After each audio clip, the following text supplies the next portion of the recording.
There is no argument to be made. I have nothing else to say about these shows.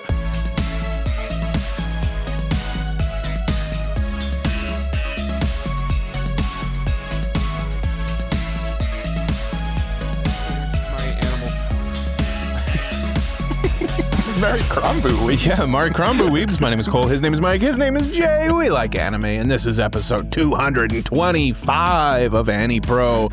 And on this week's episode, we are doing our seasonal preview for the upcoming spring 2026 season. So, you know what that means. First half, we're going to talk about some sequels that we're looking forward to or we think are worth discussing. And then our second half, it's the top 15 new anime that we're looking forward to in the upcoming season. So stick around for that. Everyone knows our list is inarguably the correct list. I think the word for our list would be definitive. It's the list. It's really the is. list. There's you don't need to go and watch any other list. You don't need to go to watch Mojo anymore. This what the heck also is counts. Mojo. Exactly. Still? Exactly. Watch Exactly. AniPro. I genuinely don't know. More like. What? Whoa! Watch Mo AniPro, Joe. Hey, there it is. Hey. There Seriously, it though, is. does Watch Mojo still exist? Does Watch Mojo still exist? Yes. Watch I Mojo. genuinely don't know. Yes, of course they do. They are a YouTube entity. They I just assumed, because there's been lots of YouTubers that have like kind of died in the last little bit. And when I say died, I don't mean like you passed bit the away. dust. I mean like they've stopped doing YouTube. Lots of the old YouTubers no longer do YouTube lately. And I think I would have assumed they'd be one of them. No, they're still around. They've still got stuff going on. Well, they're good for making them. they're making lists. They're making money. And they're Canadian. So I mean, hey, we gotta support our. Isn't it funny? Like every time you start watching like a YouTube video, it turns out that they're Canadian. That happens so often.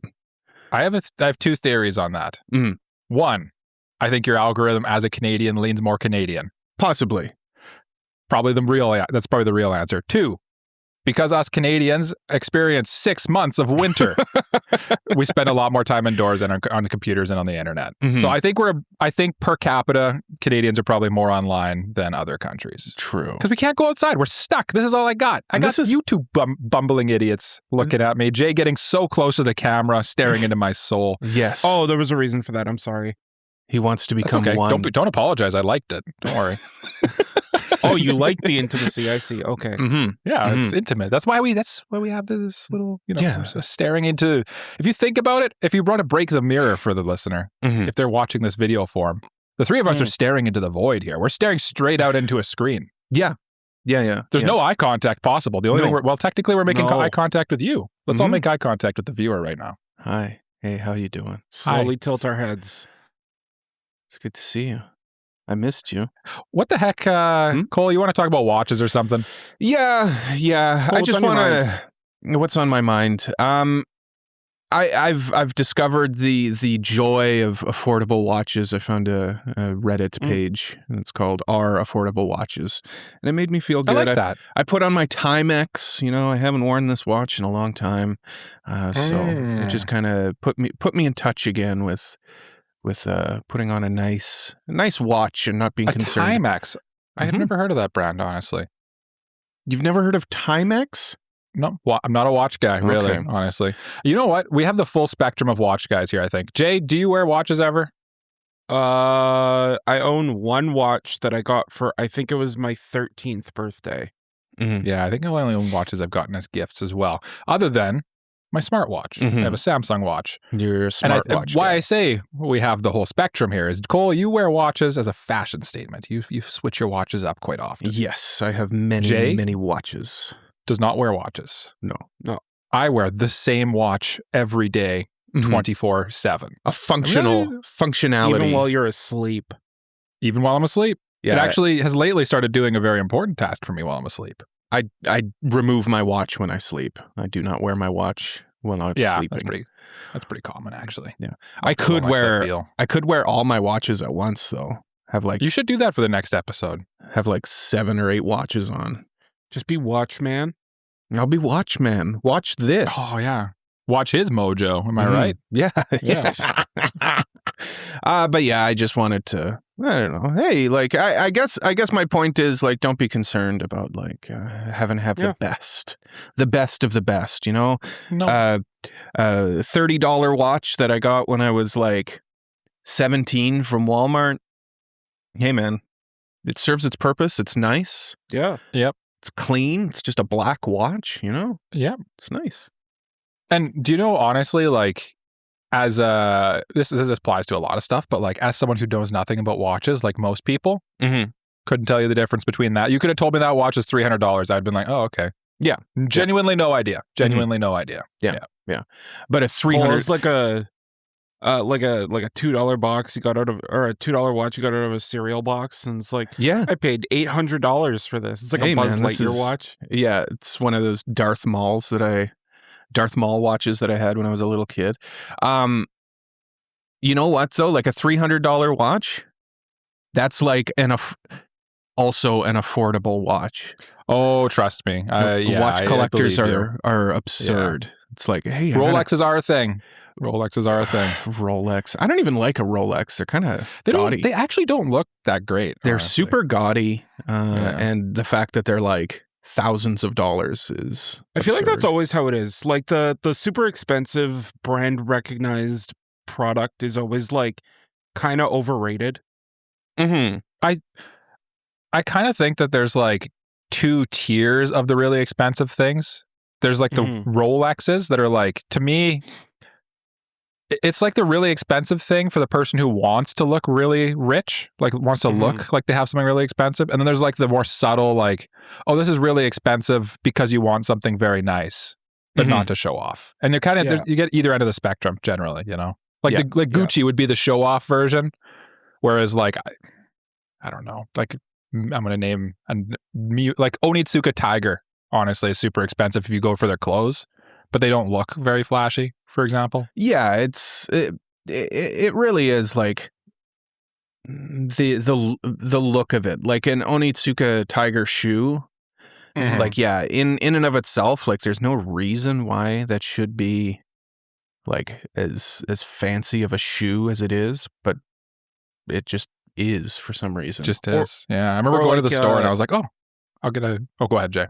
Oh, I was just gonna say, like, or like if you're buying the JoJo's suits, like those things are nice. Those are nice. Yeah. They're extra though. They're very extra. They are very extra. But like, honestly, they're those kinds of anime outfits where it's like you don't really know, or like you wouldn't really know that it's from an anime unless like you were in on it. I like those kind of things though, where it's like, you know, it's an anime collaboration, but it's not like in your face. Yeah. It's very subtle. You can be a weeb without being See, this I would call still subtle. That's fairly subtle. Not subtle. I'm pointing to the logo on my shirt and the logo on my hat. Yeah. This is the least subtle anime that we could This is the least have. Subtle. What is this is the thing. That is the thing. That is the thing. Yeah. Hey, all three we're all actually on the memo today. We're all wearing hats and we're all wearing different color shirts. That's weird. That doesn't happen very often, honestly. Yeah. It's we have no commonality between the three of us. None at all. No. We're not allowed commonality on this podcast. Not anymore. We've established that all three of us have to be unique individuals. We all have to be unique individuals. We cannot be we cannot be the same. Yeah, we all have to be unique individuals. We cannot be even like different. I'm going to be the most, but I'll be the most unique. Okay, but I'll also be the most unique. But also, what about this one? I'll be the most unique. What a hilarious bit we've stumbled into here. Bold statements from the three of us. Bold statements from the three of us. That's honestly really bold statements from the three of us.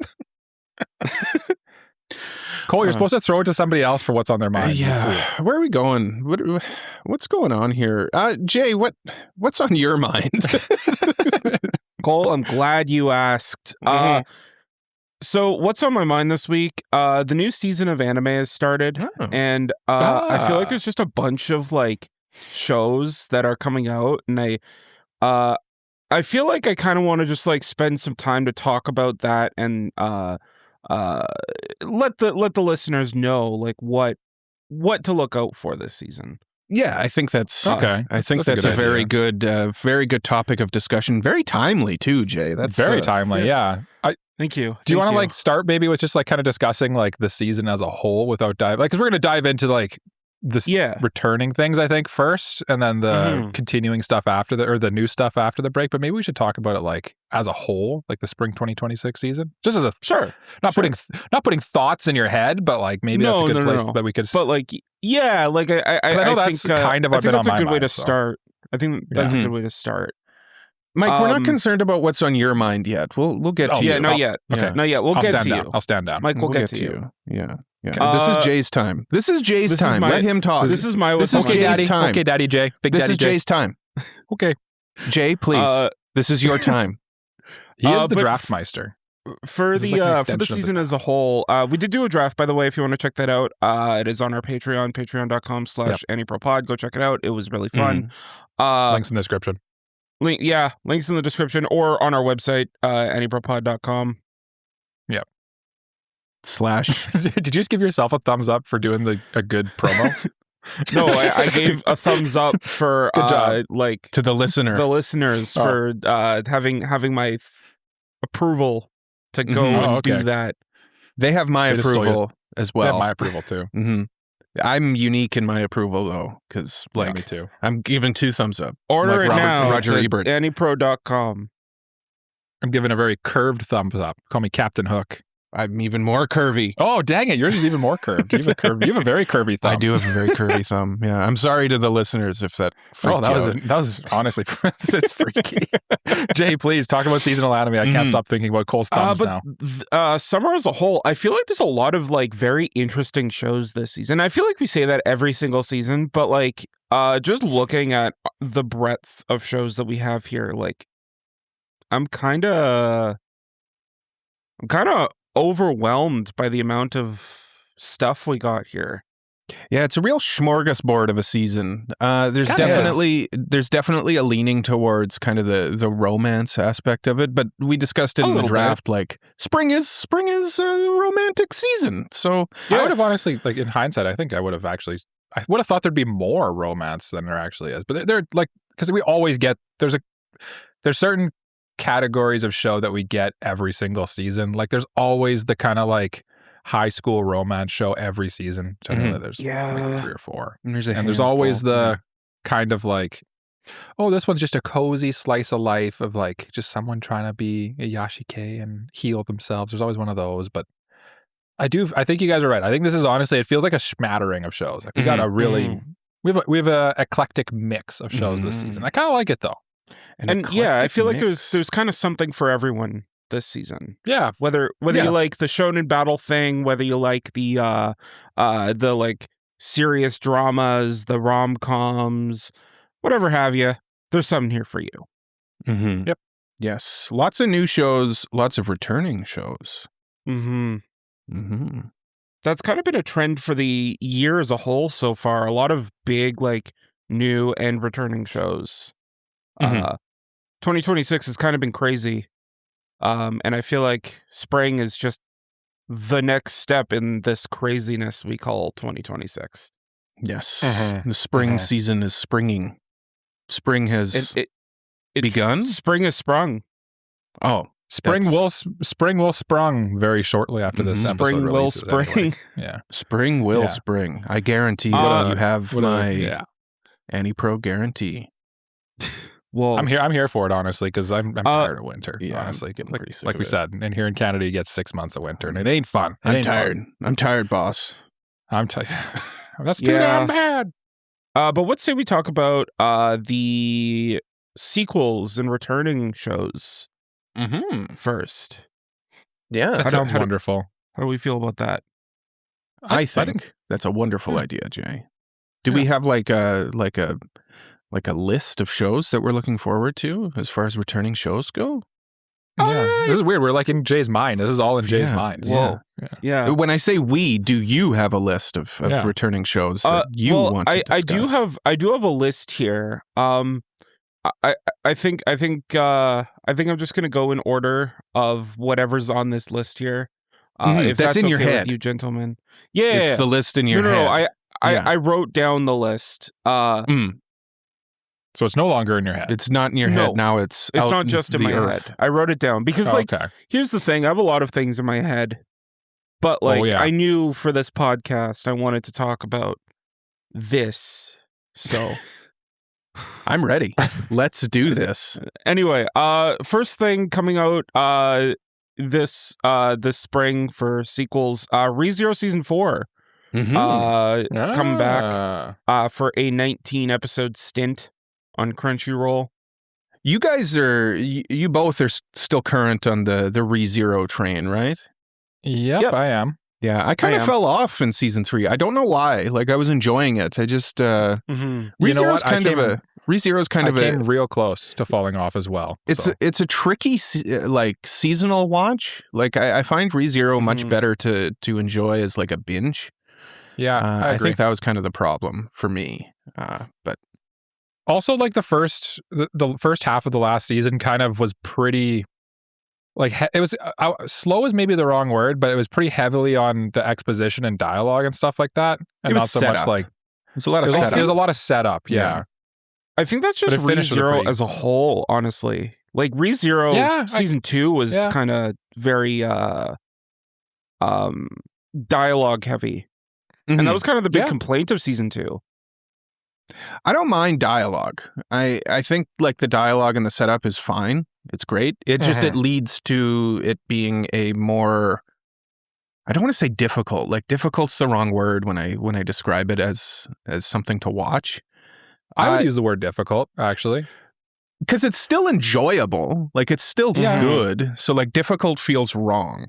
But like the way I look at it is like with a less dialogue heavy show, you can kind of watch and absorb the information just by watching. With a dialogue heavy show, you can watch, but you also have to listen and you also have to like digest what they're saying and see what that means for like the overarching plot. So it's just more taxing on the brain to watch a dialogue heavy show, I'd say. I guess so, yeah. And like you have to pay 100% attention, because if you look away and you miss, oh, look, he dodged an attack there, it's like, okay, whatever. But if you stop listening for a second during a dialogue heavy scene, you're like, wait a minute, why is the God Hammer coming down to smite all humanity now? Like, you know, like, so like a show like ReZero where they talk that much, it is a little bit of a heavy watch. Yeah, it's a heavy lift.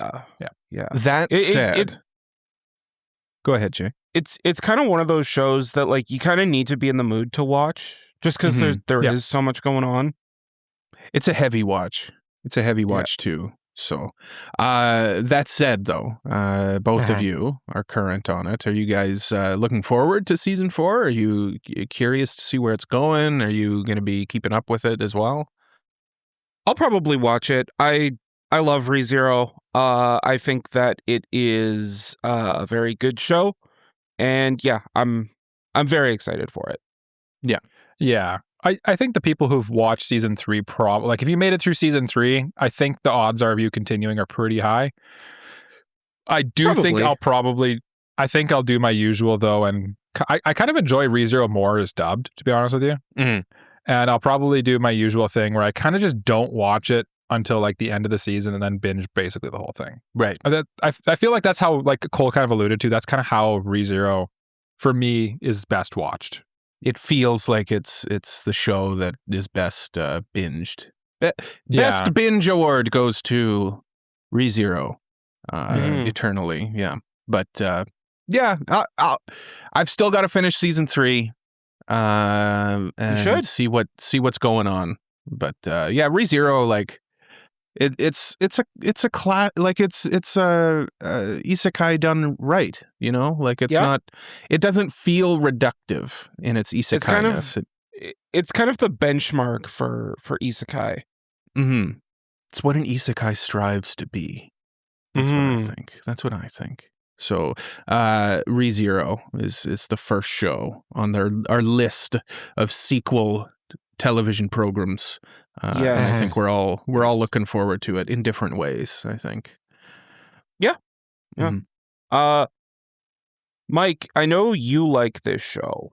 Yes. I'm not a big fan. I don't know if Cole's a big fan, but I know you're a big fan of Dr. Stone's Science Future Core 3. Okay, good. I'm like, what show has Jay written down for me? What is in his thoughts? It's weird that you'd be thinking of a show that I'm interested in. But yeah, I was thinking of the same show, actually. That's weird. That's really weird. Oh, that's really weird. That's weird that we all kind of knew what Jay was get out of my head. We've been doing this too long. We've been doing this for a long time. Yeah. Brain link achieved. Yeah, I'm just excited because this will be, from my understanding, the actual finale of Dr. Stone. I think I mistakenly said that last core. Because technically there's 3 cores to the Science Future arc in this. With this one, they should uncover the mystery of like why man and what's going on, and it'll actually hit the ending of Dr. Stone. So I'm just excited to see like this property that I've enjoyed basically my whole time as an anime fan. I'm excited for them to finally answer the question of why man. That I'm really looking forward to that. But you don't even know why his name's Why Man. Yeah. Oh, you don't even know that's a character. Man. That's a character. I thought it was an incomplete thought. They're finally going to get to the bottom of why man. No, it's kind of the man.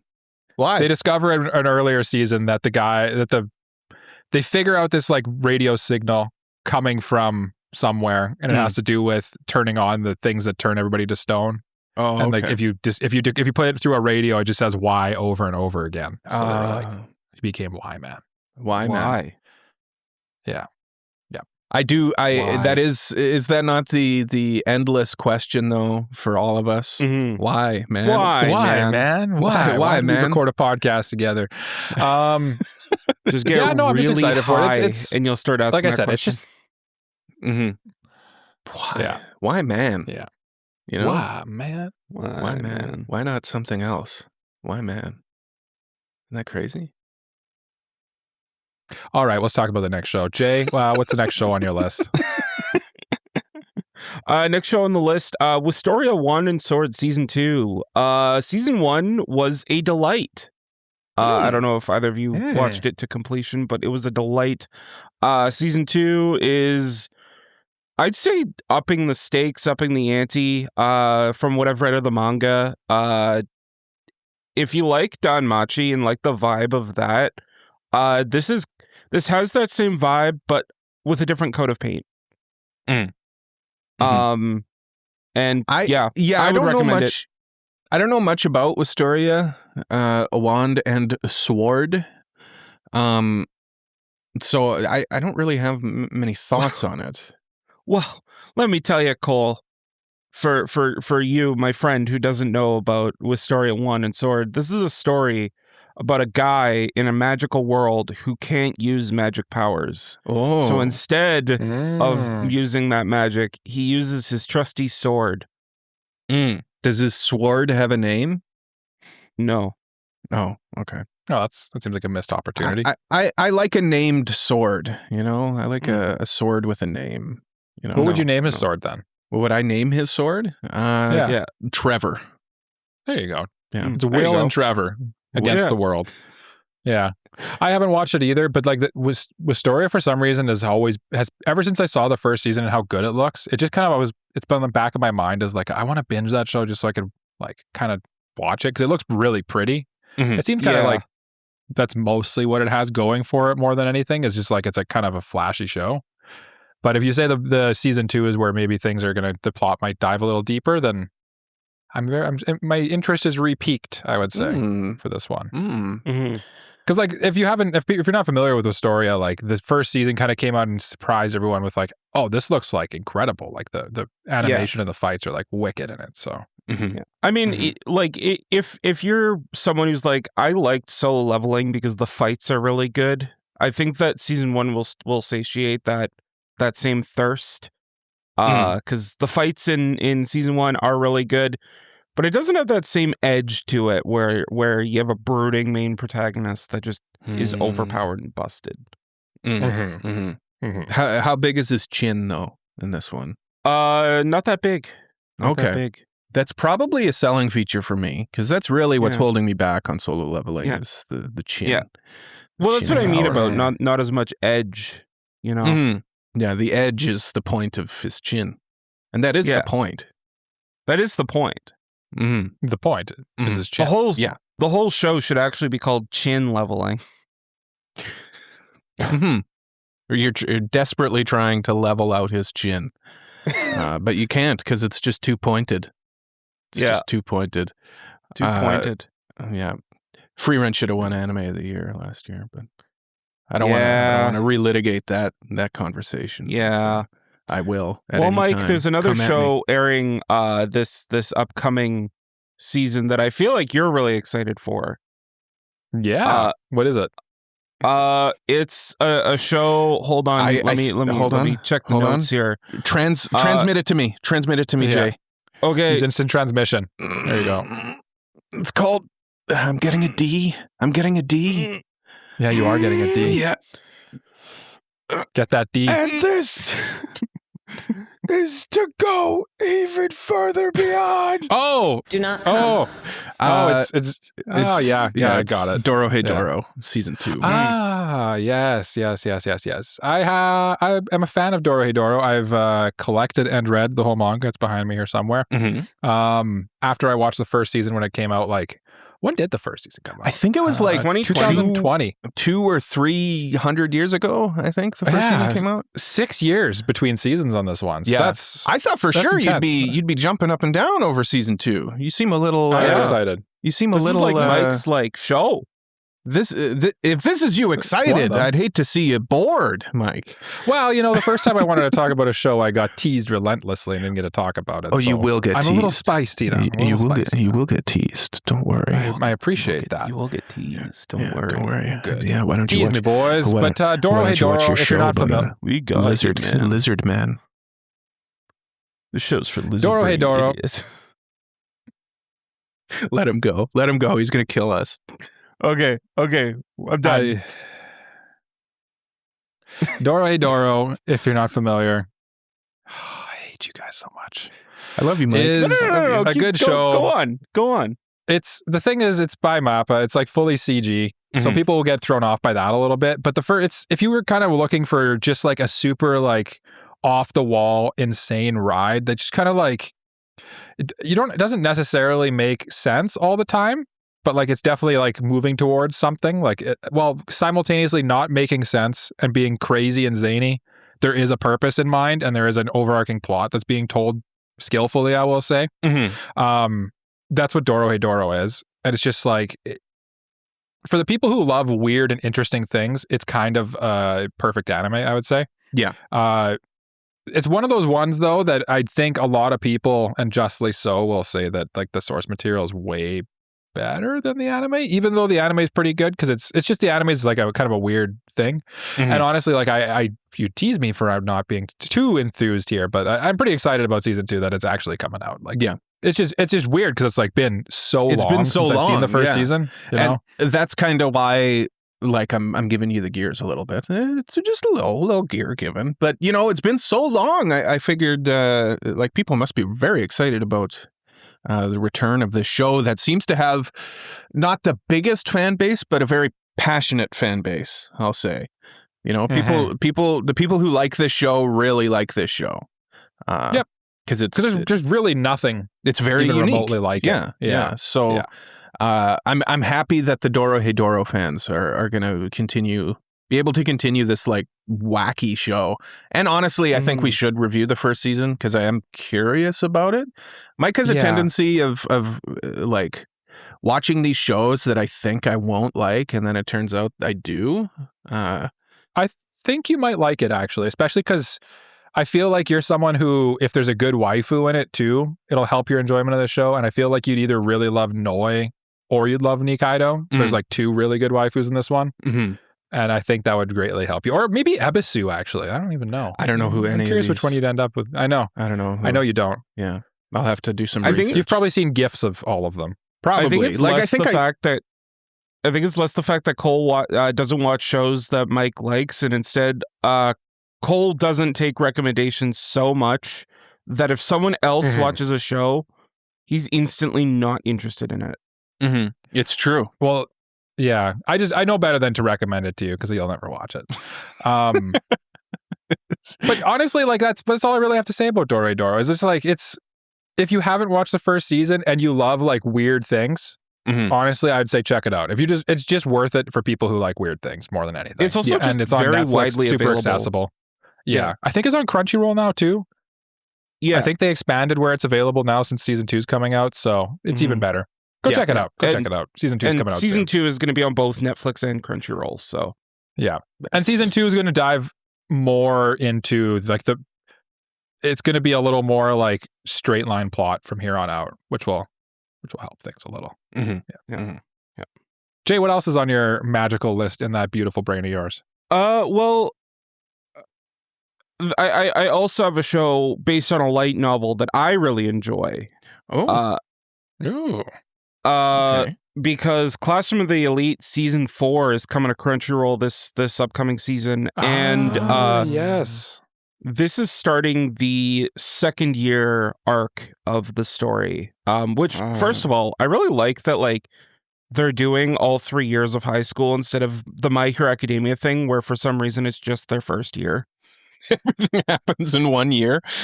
Yeah, I was just gonna make a joke about how like, oh yeah, we're in season 4. They've just finished their first year. Well, I mean, there's 4 seasons in a year, so I guess it kind of works out. But actually, does Classroom of the Elite break down to that, Jay?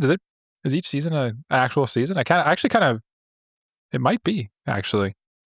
Did I stumble upon the truth of the matter? It's just like a quarter of the year. Maybe. Michael, aren't you like into Classroom of the Elite too? Like, I'm pretty sure I'm the only hater of Classroom of the Elite. Yes, I actually really enjoy Classroom of the Elite. I've both read, in quotations because they're audiobooks, the light novels up to this point.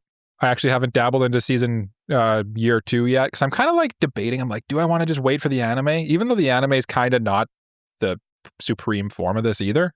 But it's like enjoyable. So I kind of like with this one, I'm think I might check out the anime instead of doing the light novels and then go back and get the light novels after. Because I feel like when you watch something after having read it, you're kind of like, oh, well, it left out this thing that I feel like it's not as good. And now I will only know the one version of it, Jay, how far are you into the light novels of Classroom of the Elite? Are you into year 2? Do you know what's going to happen? I am this into season? year 2. I'm almost at the end of year 2. Okay. I basically know what's going to happen this season. And I assume it's going to be the same thing that's happened every season thus far. A little bit. There's a little bit more diving into Ayane Koji's past and like what a little bit more in terms of like stakes and stuff like that. But for the most part, if you've seen seasons 1 through 3, you'll know. I'm going to assume what Jay said was very insightful. It's super insightful. Yeah. I'm thinking, Jay, maybe did you click on like a different browser or something? Because you cut out pretty good there. Oh, did I? Basically, it's going to dive into a bit more of Ayane Koji's past, and a couple things. A couple stakes will be higher, but it'll be about the same. Yeah, gotcha.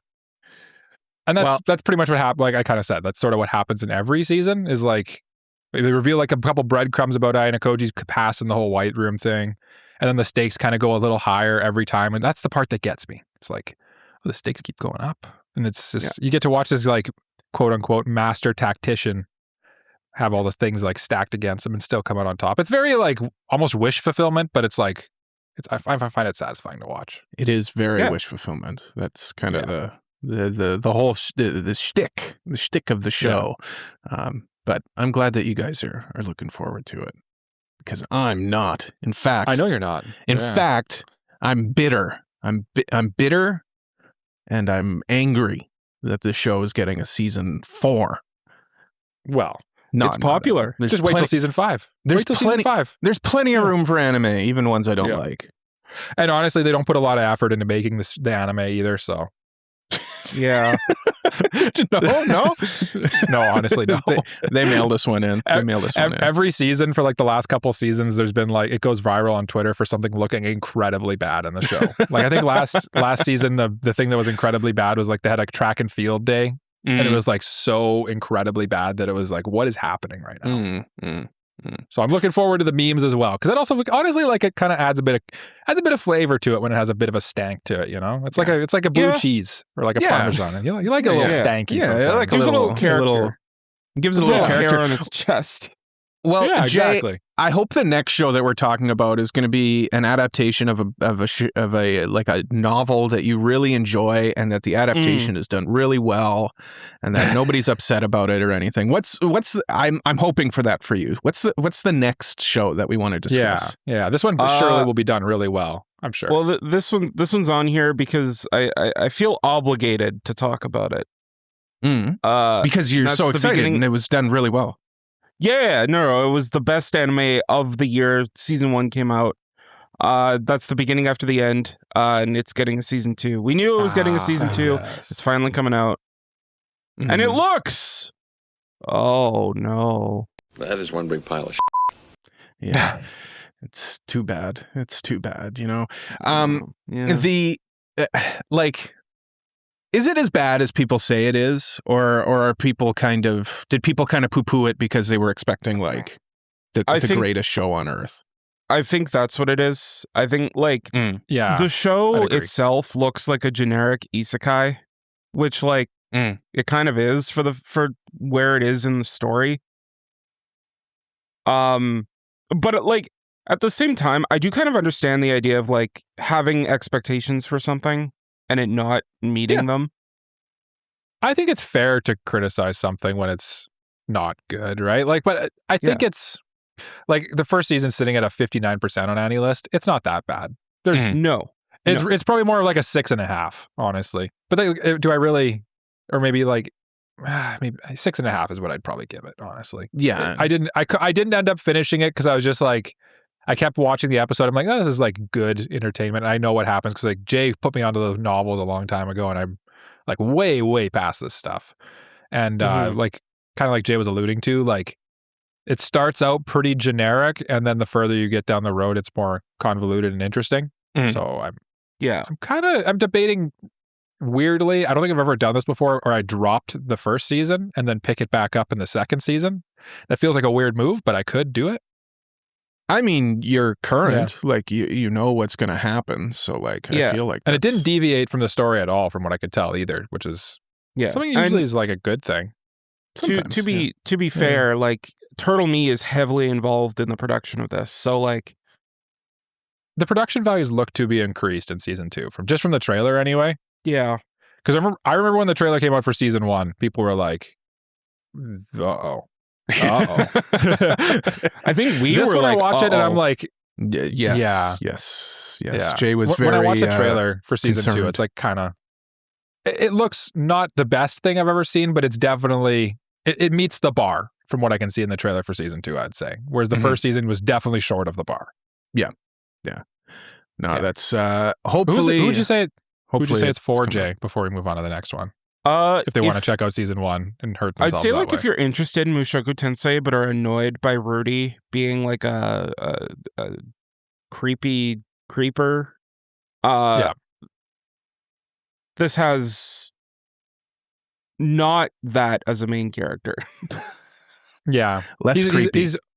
Arthur's arguably a cinnamon roll, and he actually has like a realistic love interest too, and Tessie is pretty great too. Which Jay, your girl. Yeah. Jay, I've heard many things about this character. Can you tell me more? She's an elf. Oh, okay. Interesting. Excellent. Yes. Excellent. That does sound good.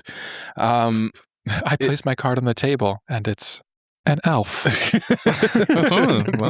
Well then. Very I nice. fold. Yeah. Jay, do we have one final show to discuss here? We have one final show, and this is kind of my equivalent to Mike's campfire cooking in another world, and that's farming life in another world. In the way that it is something in another world. Basically. Season 1 came out like 4-ish years ago, and it was a delight. And I always looked forward to a season 2 if it ever came out, and it's finally coming out. And yeah, it's just like a delightful, comfy show of a guy whose only real power is that he's good at farming. Me too. Like virtually I'm good at farming. I just planted a whole crop of soybeans before we started playing. Or are you back on the farming sim? I'm always on the farming sim. You should watch this show while you play farming sim. That feels like the correct route. The correct thing to do. Yeah, as opposed to my usual playing farming sim and having like an episode of Coast to Coast AM on. Yeah, this feels more fun than that. Here's my pitch. Okay. Every season, High Dive has like one good show. Yep. And this show's on High Dive. So I mean, well, to be frank with you, Jay, I'm hoping that High Dive has a different good show this season. Well, they could have two. They could have two. There's nothing saying they couldn't have two, but generally they have one. Generally, they have one show. Period. Yeah. I mean, yeah. Let's see. What's even airing there this season? This, Petals of Reincarnation, Most Heretical Last Boss Queen from Villainous, and the teacher, pervy teacher. Oh, yeah. That one. Yowa Sensei. Yeah, that one looks like a show. That'll be the banger. That'll be the banger for sure. That'll be the banger. One. Yeah. So I guess that's all of the sequels that we wanted to discuss, right? Like there's some bangers here. There's some niche shows, I'd say, but I think we're all pretty tapped out on the sequels before we move on to our top 15 in the second half, which I'm going to count also as Jay's What's on His Mind. This is also Jay's What's on His Mind. If you don't throw it over to the next, Jay doesn't throw it to me, it still is What's on His Mind, right? Yeah, this is true. We'll get to you. We'll get to you, Mike. Don't worry.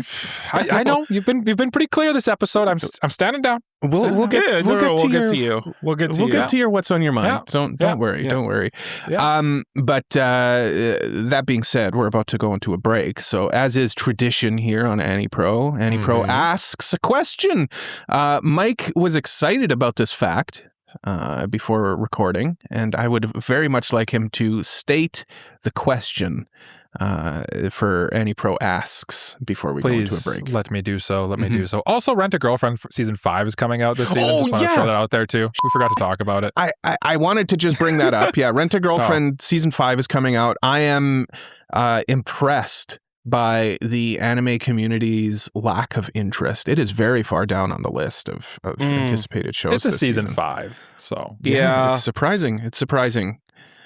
We will get the cuck scene in this one, though. So I've heard that. The pool cuck scene, I think, is a thing, right? Yeah. Very famous. Yeah. Very famous. Yeah. I'm looking forward to it. Yeah, more that like was infamous, but yeah. Yeah. But yeah, Mike, you have a question for us. Yes. This week's question, I was excited when I read it because I didn't know this. It was factual. It was interesting to me. I guess I gave it away then. Anyway. Well, in the original pilot chapter of the Death Note manga, there was a magical item called the Death Eraser that could bring people back to life if their name was erased from the notebook. Is that true? Is that false? Is that a real thing? Find out after this break.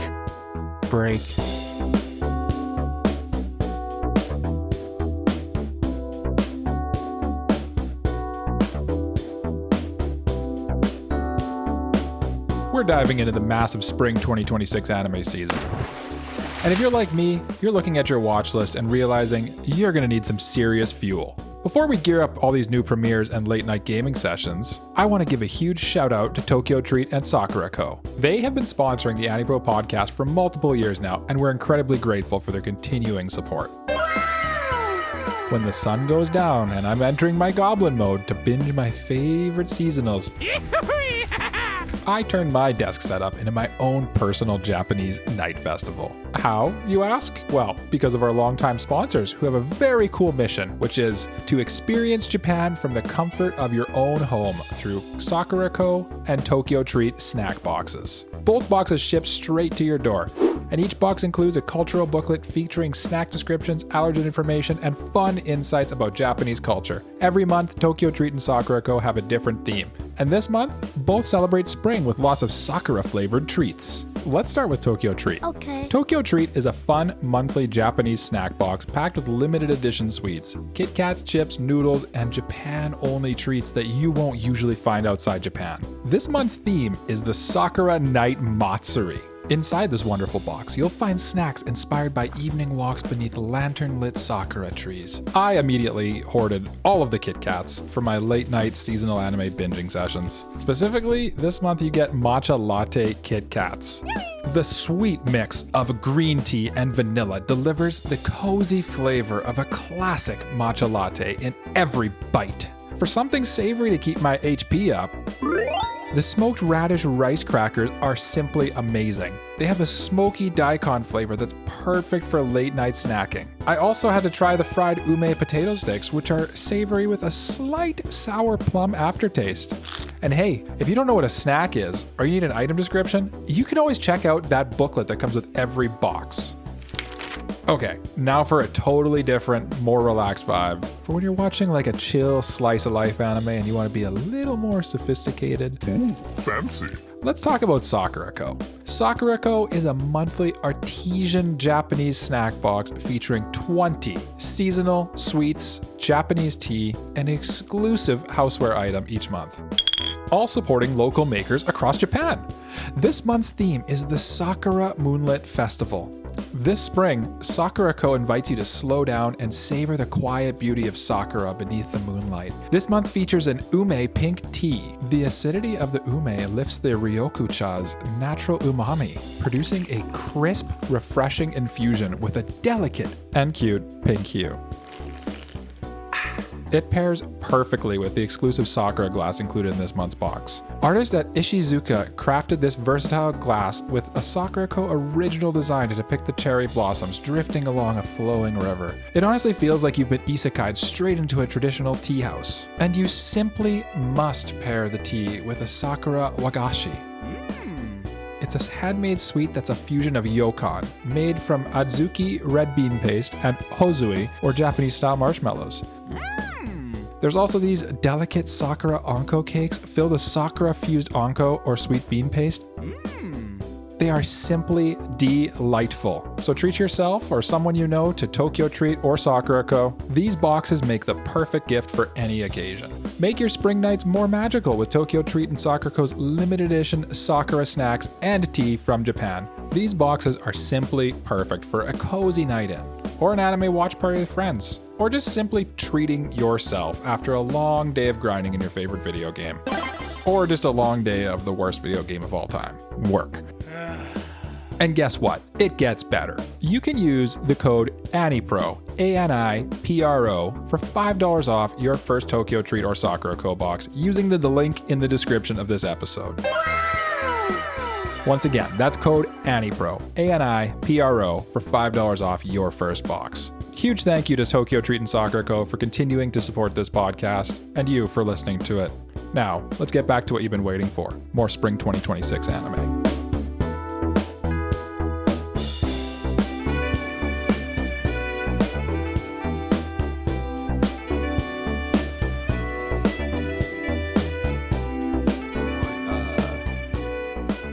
If you want to hear it. Oh, Yeah. wow. Welcome back. Jay's about to drop some knowledge on us. Yeah. Yeah. Did you know that the documentary Star Wars was was fabricated? It's all fiction, apparently. I don't know about that, Jay. I don't know about that, Jay. I don't know about I think that. it's actually... I actually saw someone... I forget what it was. It was one of the anime I was looking into for the second half. Nippon something. Tengoku, I think it's called, or something. And one of the comments was, if this is like a documentary of future events. And I'm like, Well, excuse me? Yeah. What did you say? What did you just say? Here we go. This is what it says. If this is based on future events, I'd be interested in how the current debate plays a role in future Japan. What the hell? What do you mean based on future events? What the hell are you talking about? That guy is conspiracy theory, like rotting brain. That is that's crazy. I love that. I'm gonna start saying that. I think this is based on future events. Hey man, like there are people out there who will honestly believe that this is all to like get us ready for the future. That's right. The wars that are come. The Hunger Games really was a prediction. Mm-hmm. I also asked you guys before the break. Exist? That's actually what I asked, Jay. That's what I asked before the break. Was in the original pilot of chapter of Death Note, there's a magical item called the Death Eraser that could bring people back to life if their name was erased from the notebook. True or false? The answer: it's true. Yeah. I think it's kind of cool.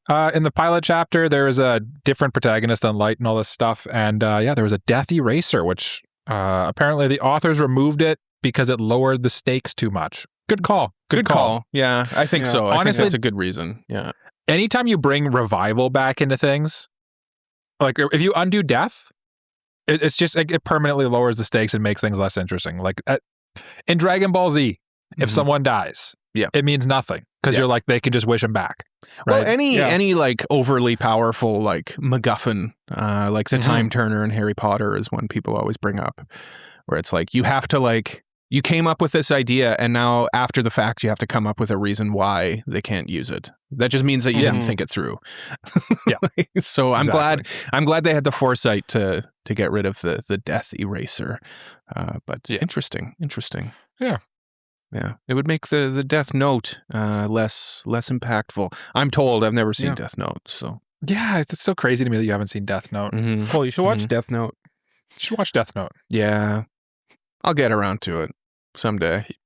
He never will. Never will. He never did. Get the chair out. Sorry. I think we should. This one genuinely is probably worth the chair for Cole, honestly. Yeah. Honestly, at least for the first half of it. I would survive the 39 episodes just to review it, just so we can get Cole to watch it. I'll struggle through. Honestly, the whole I kind of thing. agree with you, Jay. I'm also kind of due for a rewatch, honestly. Yeah. Maybe we'll do the manga. I was just talking to one of my friends. Just about to say that we could do the manga. The manga? Yeah. Do the manga. And then we do the sequel manga with Donald Trump. Oh, I got an idea. I've done this. I've read this. It's interesting. I have a very good idea that's very unique to me. We could review the manga. Oh, what a good idea. What a good idea, Cole. Cole, you stupid dumb idiot. Shut your mouth, okay? We're in Jay's mind still, okay? Oh, yeah. Yeah, Jay, what else is on your mind? The first portion of what's on your mind was so in-depth and interesting. I want to know where else we're going here. Yeah, no. Look, we... we started my What's on My Mind with the sequels coming out this spring, but we also I also wanted to talk about like the new anime that's starting this spring. And like I was thinking, I thought about it, and like how are we gonna market this? Like how are we gonna get clicks on this? And I was like, well, wait a minute. What if we did like a top 15 list? You're crazy. I think it just might work, though. I think it just might work. I think it's not a bad idea, and in fact, a good idea. I'm trying to poke holes in this, Jay, but I don't see any holes to poke. There's just there's no holes to poke. Yeah. This is wonderful. This is honestly the best idea you've had since your idea of agreeing to do this podcast with me. Yeah, I agree. It's your best idea since then. I think it's a great idea. You'll never top this. No. You've reached your peak. This is it. Yeah. Well, it's been fun. Yeah. No, I'm proud of you. I think it's a very, very well thought out plan. Thank you. And I'm curious to see where you're going to go with this, because I don't know what the list is. So really, this is Jay's list. This is Jay's list that he made, the top 15 anime that Mike and I had absolutely nothing to do with. Well, here's the thing. This list is on in a very, very deliberate order of worst to best, obviously. Obviously. And obviously, our opinions are 100% correct. It's impossible to disagree with anything we have to say today. No. Every idea that we put out there into the ether is carefully, we think about it carefully craft the list, and there is no way that anyone on God's green earth could ever disagree with the list that we have here. Yeah, I agree. Yeah. So, Jay, how are we doing this? I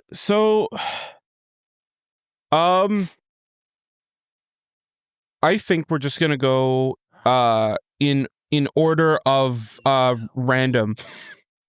Randomize it. Let's go. So it's the top 15 anime in no particular order. Then, in no particular order. No. So there is a particular order.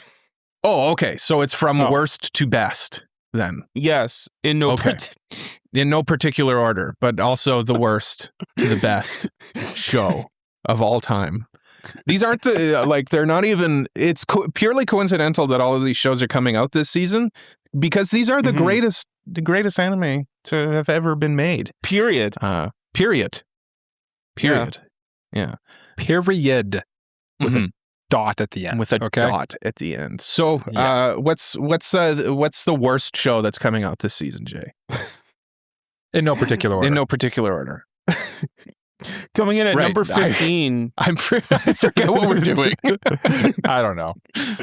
Oh, I'm just being silly. Coming in at number 15, we got Agents of the Four Seasons. This was a show I think all three of us picked up on, and we thought looked very interesting. Wit Studio, Wit Studio, the creator of Violet Evergarden. And also just like the premise is really cool. Like the seasons are heralded by people who kind of represent their season. So like there's a representative of like spring, summer, fall, winter, and they kind of do a thing to herald in the season. Yeah. It looks cool. I'm curious about the dynamic of it, because I know one of the tags that comes up on it is Yuri, so I'm curious about that aspect of it as well. But then really, I didn't see that tag. Yeah, just even just from a like production standpoint as well, it looks beautiful. Looks like it's going to be a good watch. So, from what I understand, it's a love story. But like not in the sense of like romantic love, but just like the concept of love in general. Okay. So like romantic, familial, Okay.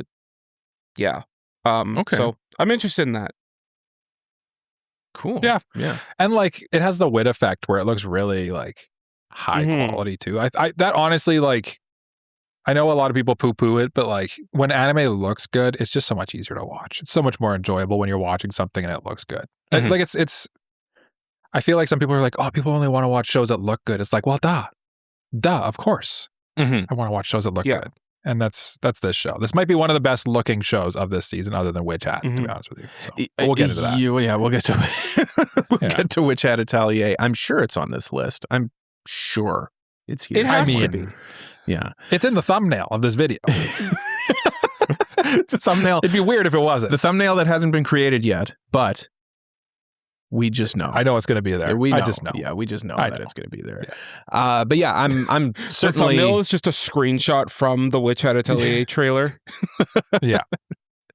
But yeah, this it's a good one to kick off this list here. I'm looking forward to this one.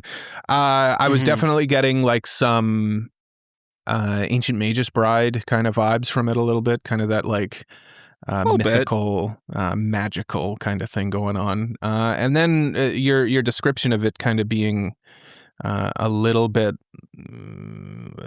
kind of about love and stuff like that. I think of what's that famous shoujo show. Never mind. Really narrows it down. He's losing his mind. I'm He's lost his scrambling. mind. I'm scrambling. Yeah. I'm scrambling trying to speak. Do you want me to speak about the second show that we think people should watch this season? Please do. Save me from myself. Okay. I've read Jay's mind. I know what the second show we're going to discuss. We planted these in his brain. We know what's already in there. Right? He thinks he's masterminding us. We're masterminding him. Okay. Yes. And well, the second show wanted you to think that because maybe I planted in your mind to plant into my mind, so I wouldn't forget. Whoa, this is getting too complicated for me to understand. I'm a smooth brain.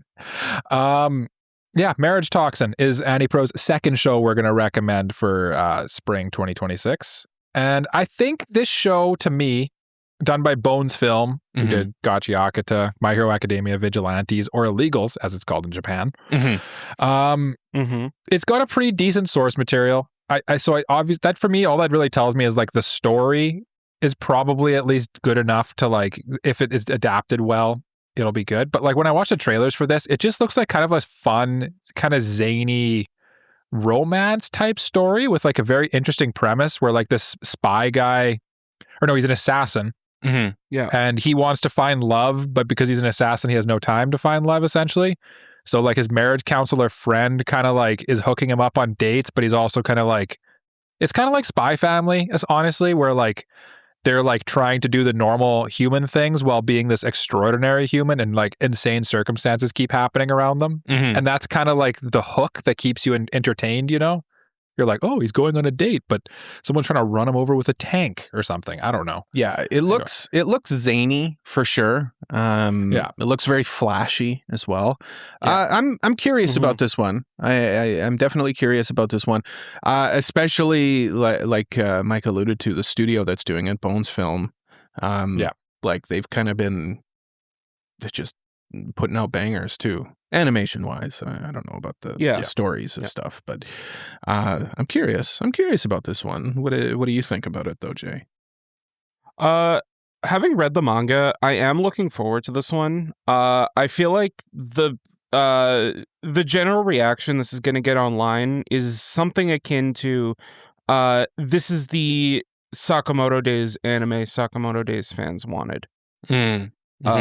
Where like it'll have like cool looking fights and good animation, and then also like for those that think that Sakamoto Days may be a bit too plain milquetoast, it has the waifu element to it. So and there are some like really cute looking waifus in this show. Yeah, definitely. And it's got like Cole said, it's pretty flashy. It's got a flashy art style that I think will hold people's attention, honestly. I think it's at least worth checking out the first episode to see if it's for you or not. Yeah. I'm also curious, like, on the one hand, it looks pretty down to earth in terms of like, you know, the action, you know, it's anime, so it's a little zany, but also, like, I'm picking up stuff that's kind of supernatural-ish a little bit about it too. So I don't know. A little bit. I don't know. I don't know what to expect with this one. But it definitely has put its talons lightly into my shoulder. Very for lightly. Sure. Yeah. And there's also on the like, staffs. Go ahead, Jay. At the very beginning of the show, there's like a very, very, very, very, very slight pinch of Yuri in there. Very slight. Yeah, I saw like one of the tags here that's kind of hidden away from me as LGBTQ themes. So I'm curious where that comes in on this. It'd be interesting. It could be. Cool thing about this one is some of the staff are pretty successful and done things that we like. Unfortunately, they also the one thing that they all have in common is they all worked on Metallic Rouge, and I think the problem with Metallic Rouge was that just they tried telling an original story and it didn't work out. But everything else about Metallic Rouge, if it just told a decent story, it could have been really good. You know? So. Yeah, maybe having the guardrails of a manga to adapt will let these people do what they do best. Yeah. I mean, even like the even like the OP for Metallic Rouge was pretty good from what I remember. It was quite good. Yeah. It's if anything, Mike, I think that's a plus. because I kind of think so too. Metallic Rouge production-wise was very well done. It was honestly just kind of the story it was telling. Whereas if you have the same team working on a show that has an established story that is, fairly well liked, I think it's looking good. I think it's looking good. And it seems like there's a lot of overlap with the staff, which I feel like if a lot of the same people are working on it, then it's a pretty good bet that you can expect similar things at least. But that's enough about my marriage talks. And Cole, I think you have a show to talk about. I do have a show to talk about. The next show, either the 13th show or the third show. I don't know what order we're in. I don't know what order the we're order, in. frankly, doesn't matter. The order doesn't matter. But the top 15. The top 15 shows in order, but not in order. But maybe in order from worst to best, but maybe best to worst. The next show, no order. The next show is Petals of Reincarnation. Is the show that we're going to recommend for this upcoming season. New show we're going to recommend for the upcoming season. Well, you're going to recommend it. We are collectively all three of us. We speak as a joint. We're one person. Before I get into the controversy of this show, I do just want to talk in the room. The elephant in the room. I just want to talk about some of the stuff that is appealing. I think during our draft, Jay had a good point of saying this looks like a Shaft show. This looks like if Shaft did Fate, which is a pretty apt description. What's making me interested in the show is honestly the direction of it. I think that it looks like it's going to be an interesting viewing experience. I don't know much about the story. From what I understand, it is fairly Fate-ish. Like it's kind of aping off of the Fate franchise of being like bringing back historical figures to fight in this like death game type of thing. So I'm certainly curious about it, and it also, based on the trailer, some of the shots in it look interesting to me. So again, keeping the bad stuff out of our minds for now, because we'll touch on it.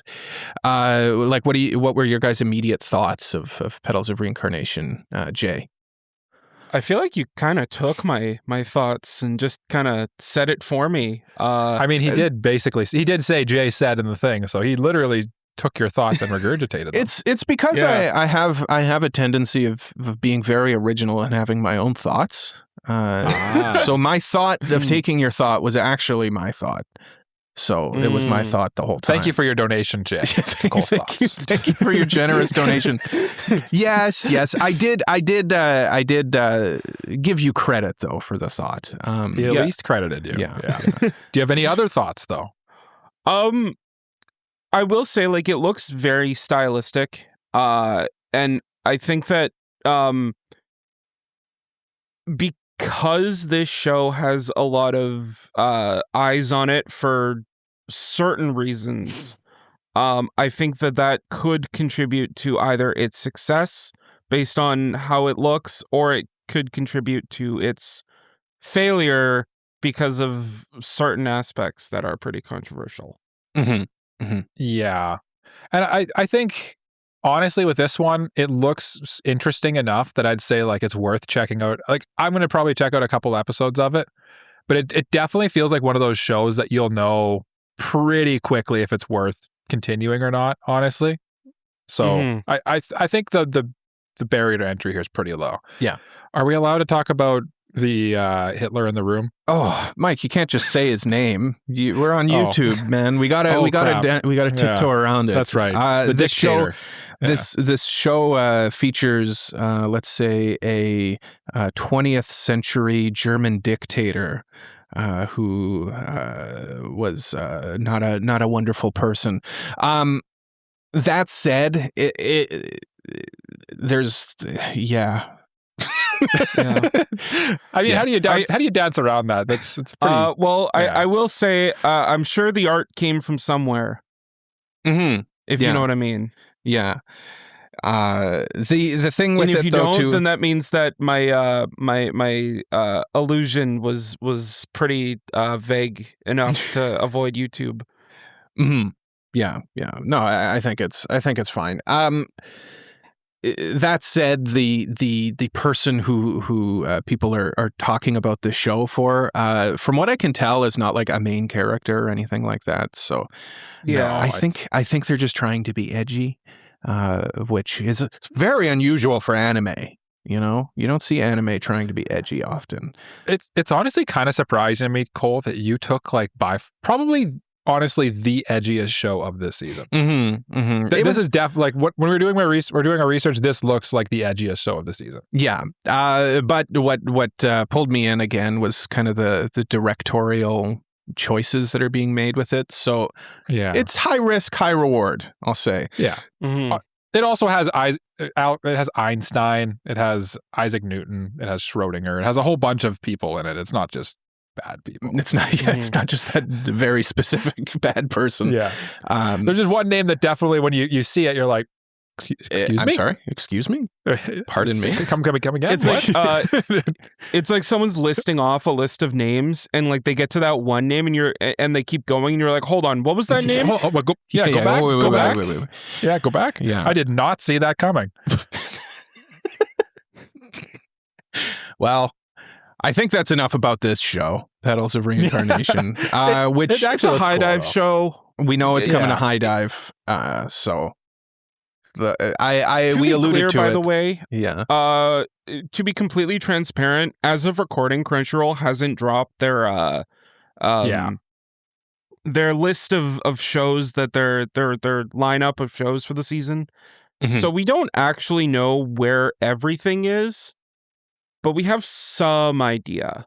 When we know, we'll tell you. When we know, or you can just look it up. Yeah, I mean, it's pretty available. Yeah, the thing is, like, we do record early, so like these shows could be announced where they're going, like next week and in hours. Yeah, but as of recording, we record like a week early, basically. So just to shatter the illusion. Oh, also to be 100% clear, Isaac Newton in this anime's head, for some reason, is an apple because he's Isaac Newton. Well, I mean, I just want to be very clear about that. Apple. Everybody else has normal human heads. Schrodinger has a cat head. Does he? Yeah. Like, they don't have the picture of Schrodinger here. Schrodinger's cat. You know, which is why that one guy has the head of a small child, because he was also a small child at some point. Which he's famously known for small children. Well, okay. We should probably talk about the next one, I think, on that note. Yeah, should we talk about a show that I think is going to be consensusly well received?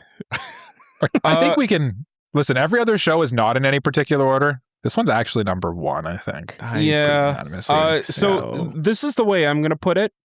I feel like there's going to be some tough competition. Like there aren't going to be that many shows that'll be able to compete with Free Run Season 2 this year. Yeah. This is the one show that I think has a chance. Yeah. Yes. Mike, what is that show? Or is it Jay? Jay, I'm sorry. Mine. I'm so sorry, Jay. Blue. I'm so It's sorry. blue. I'm so sorry. I'm so sorry, Jay. Please forgive me. It's okay. Do you forgive me? No. Okay. No. What but this show is Witch Hat Atelier. Okay. I was wondering what show we were talking about. Yeah. We did a review of the manga a while ago. And I remember when we did that review, my big thought was this anime is going to be crazy. And looking at trailers and looking at just like other press things of like how it looks and who's behind it. This looks really good. It looks really, really good. It looks unacceptably good. Like, honestly, I'm a little bit mad. Because when I see things that look great and it's also popular and it's highly anticipated, it just makes me upset. And what makes me more upset is that not me drafted it, and that also makes me very friggin' Jay. We're friggin' Jay. Yeah. Well, maybe next time do worse, and you'll be able to draft good shows. Yeah. Well, that's the plan, Jay. That's Cole's the like, I plan. want to have my cake and eat it too. Yeah. Now, What the hell? now I can't even watch this show. Now I can't even watch it because, like, what's the point? You know. I feel like this is a must watch. This is for sure the only genuinely the only must watch show. Yes. I feel like I'd say everybody has to watch if the there show is any this season. takeaway for shows to watch, I feel like it's these next 3 shows. I think so. Yes. I think so. Yes. But yeah, Witch Hat Atelier, like, of course, the trailer just looks incredible, like unbelievable. Like, we know that the source material was good. We did a review on almost it. Good is an understatement in my opinion. You know, I don't want to bury the lead. You know, go listen to a review. Maybe one of us hated it. I don't even remember. I don't even remember either. But like Jay said, like, we had a good idea of it being well done. If somebody could take it and animate it well and do a good job producing it. And it turns out, based on the trailers, we haven't seen any of it actually done, but it turns out that they gave it to the right studio in Bug Films. Bug Films. The first episode is going to be a 2-episode premiere. So like, we're getting 47 minutes or whatever. Yeah, we're ready. We're ready. So like, I will say too that Bug Films has done the right move in this one, where they acknowledged that they needed more time for it, and I think it was supposed to release in 2025, and they delayed it to 2026. Hey man, which, like, I feel like video games have been doing that move for quite a while, and at this point, like, I feel like anytime that happens, I now have been conditioned to know that that's a good thing. Yeah. That they instead of just forcing it out, they said, sorry, we need more time. Well, they learned their lesson with Zom 100, right? Where they're releasing the final episode of the first season, like, soon. Like, it's not even out yet. No, I think it's out. It finished it. Yeah, it finished a long time ago. Yeah, it's done. Are you sure? I think you might be talking about maybe the dub. Maybe it's the dub then. Maybe it's the dub. Regardless, Zom 100 did have. Zom 100 had a tumultuous, notorious. Release. Yes. Really good though. By the way, go back and if you didn't ever actually finish it because it didn't finish on time, I'd recommend Zom 100. It was good. Yeah. So they learned their lesson there. They gave themselves time to do it. And if anything, when I see a studio do that, like Mike said, I appreciate that. I assume it's for the best. So, and I feel like the big thing about this show, because like, look, I don't think you guys realize how much of a trend this is for like whether or not shows are going to get popular. People think that it's the waifu effect. It's the husbando effect, actually. In this case, yeah, I think so. Yeah, honestly. So, Jujutsu Kaisen is like the biggest anime right now. Satoru Gojo. Yeah. You know, there's no waifu in it. It's just manga Gojo. literally is like, what if we just did Gojo again? I think this will be the new Gojo. Right? Like I could see people thirsting over him for sure once it comes out. Any white-haired / silver-haired teacher figure who's really tall and very cool and has a dark secret that he's hiding does really well. Does really well. I don't know why. I don't love know that formula. Yeah. And I expect Kifri cosplays when we attend our local convention this year. Absolutely. I'm gonna go as Cole. You should go as old Rugio. That's what you should go as. I'll go as the brush buddy. Also, I just realized Kifri also got something going on with his eyes too. Yeah. They literally they just said, what if Gojo again? What if Gojo again? What if Kakashi again? What if Kakashi again? Again. Yeah. It works. We keep buying it. Yeah. Keep buying it. Yeah. The people love it. The people love it. This genuinely is in the running for anime of the year though. And if we haven't convinced you of that, honestly, just check out episode 1 or just go watch a trailer and you'll be like, oh dang. And then look at how highly rated the manga is and you'll be like, oh dang. And you're like, oh dang. Oh dang. Oh dang. Check it out. Yeah. This is a must. And then listen to the plethora of people saying that it's going to be good and go, oh yeah, maybe I should check this out. Yeah. We are not the only ones pumping this show's tires, and it's also I just want to point out this is the most anticipated show of the season according to AniList, which is unusual. Period. Usually it's a sequel that usually takes the most anticipated show. But I mean, this is above every sequel that we talked about, which what? Yeah. It's also, when you go to the year 2026, it's the 9th most popular show of the year already, and it hasn't even aired yet. Yeah. So it's ahead of Mushoku Tensei and ReZero and JoJo's. Yeah. It's crazy. The JoJo Uma Musume crossover. Yeah. Okay, Mike, now it's your turn. Okay, now I get to go? Your turn. Okay. Yeah. All right, now here's probably the second. This one's like a lighter must-watch, I'd say. I'd check this one out. This one, it's called Daemons of the Shadow Realm. Okay? Daemons. Daemons. Daemons of the Shadow Realms. And it's nothing to do with Yu-Gi-Oh! It's a different Shadow Realm entirely. Okay? Shadow Realm doesn't even exist in the Japanese Yu-Gi-Oh! Fun fact. It's death. But what's this one about? It's adaptation of a manga that's done. This is the kind of when you put the poster on the wall, this is what they put on the poster. This is a big selling feature. It's by the same mangaka who did Full Metal Alchemist. Yes. Okay. Yeah. Which is going to be the thing that people are obviously going to use to pitch this. Jay has read the manga a little bit, and I think you said that there are some fair comparisons to it, especially like specifically the art style. Like I watched the trailer with Shazana, my wife. Well, and she said, it's like the same artist, so yeah. So it's like you can tell, like the characters look like Full Metal Alchemist characters a little bit. The main blonde character looks like Edward Elric. Like but like a bigger Edward Elric. It has a very different vibe than Full Metal Alchemist, from what I can tell. Yes, like they have and no. like spirits that they control, like kind of like to battle for them and stuff, and like it's maybe a little darker. It looks like a little more edgy.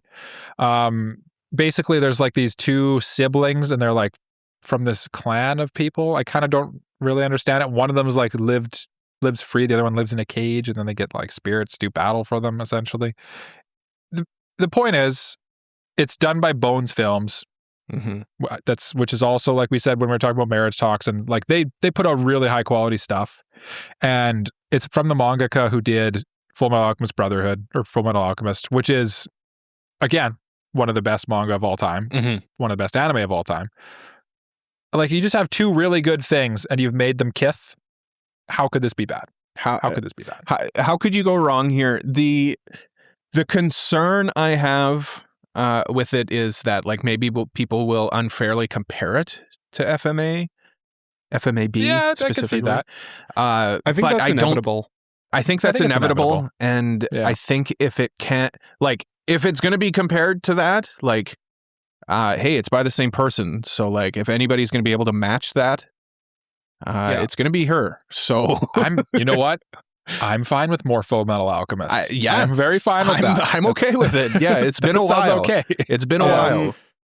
Kind of the big like theme of Demons of the Shadow Realm is pairs. Every like power has like something that it's paired to. Which it's the power system's very, very cool, but it's not really like a system. It's just like there's different powers and they all have like kind of their pair.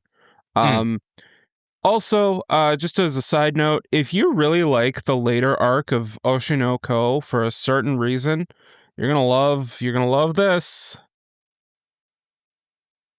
Someone out there gets what you're saying. Someone out there is understanding. And no. You guys know what I'm talking about. Yes, I definitely know. I'm partially joking. Okay, I'm partially joking. Well, I think the main two. To be fair, I haven't read Oshinoko, so you've seen Discourse though. Oh, okay. Then I think I know what you're talking about. I'm imagining it has something to do with the main two characters being related. Is kind of what we're getting at here. Yeah. I will say too that the other main selling feature of this show is it looks like it's going to have really good fight choreography and really good fights going on in it. Like it looks like that's one thing Bones film genuinely, like, I would say is probably their strong suit, is they have really good fight scenes and choreography. Like, I can think of so many, I'm going to compare it to My Hero Academia a little bit, but like early My Hero Academia, I feel like there's probably some overlap there.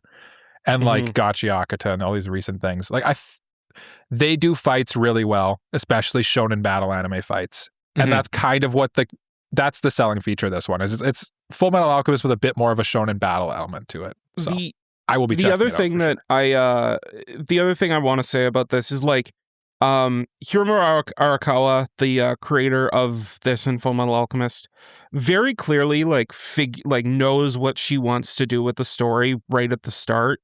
And this story feels like she has a plan.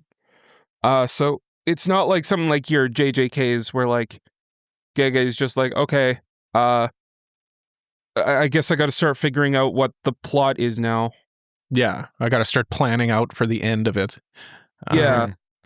But like, if it feels like kind of like Full Metal Alchemist, where like when that big reveal happens, it's like, oh yeah, that's been foreshadowed for like however long.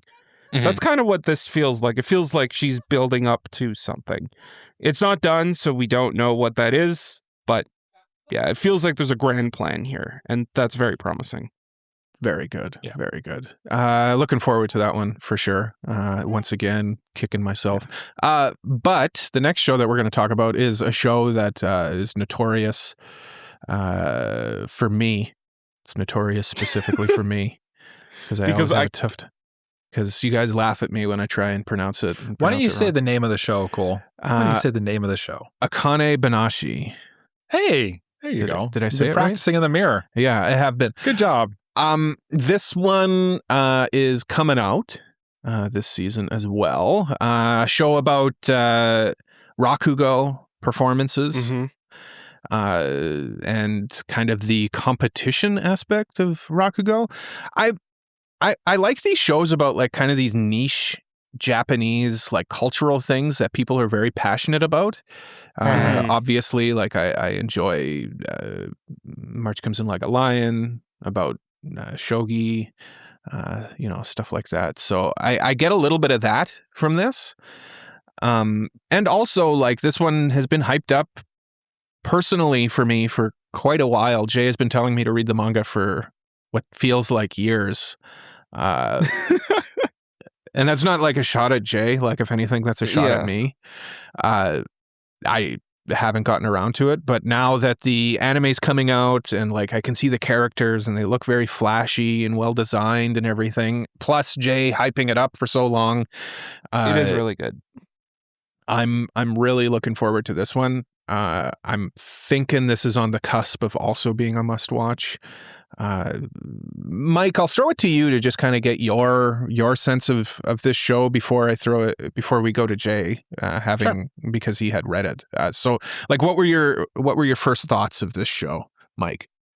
For me, like I'm kind of I'm interested in this show too. I don't know if I'm a little more trepidatious than you two are with this show. I have a fear that the studio doing it is Zek's studio, and they're just not an A-tier studio by any stretch of the imagination. And so the idea of having like the whole system rely on performance, to me, I feel like it's going to need a good adaptation for it to work.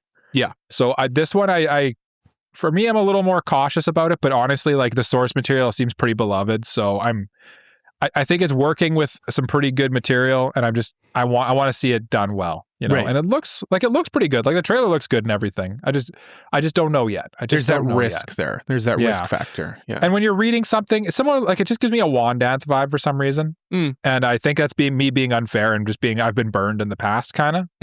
But I will still be checking it out. Don't get me wrong. And I agree with Cole. Like I really enjoy when they dive into these like niche cultural touchstones and things that like just like you almost like you learn something by watching the show, about their culture. And I feel like this is one of them. And also apparently, and Jay's going to chime in right away with probably confirming or denying this, but like apparently the quote unquote action scenes of like the battles that happen or like the competitions within the Rakugo of this Rakugo's like a Japanese like comedy stand-up routine, essentially. Is kind of the easiest way to translate that.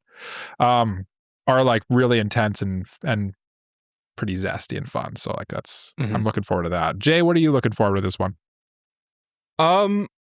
This is, if I'm gonna put it this way, if you are looking at the stuff Shonen Jump has been putting out lately and are going, they kind of all feel the same, check this out. It's very, very different from the other stuff that Shonen Jump has been putting out lately in terms of anime. And it just, it feels like a breath of fresh air.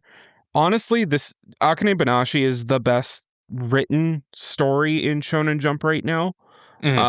With just great drama. Akane is a great protagonist. The world of Rakugo and like, and I don't mean like world building in a fantasy sense, but I mean like just like everything that is going on is very interesting. Both the history of it and what's going on now. And yeah, if they even replicate like a little bit of the magic that the manga is able to display, I think we're in for a treat. Yeah. That's what I'm hoping for. Mike alluded to it having a little bit more of a high risk, but like I have a feeling that I think it'll be good. I think they'll meet the challenge. I think. I would still agree that it's a must check out for the season because it's pretty different. Beloved. So yeah, it's different. It's different. Yeah.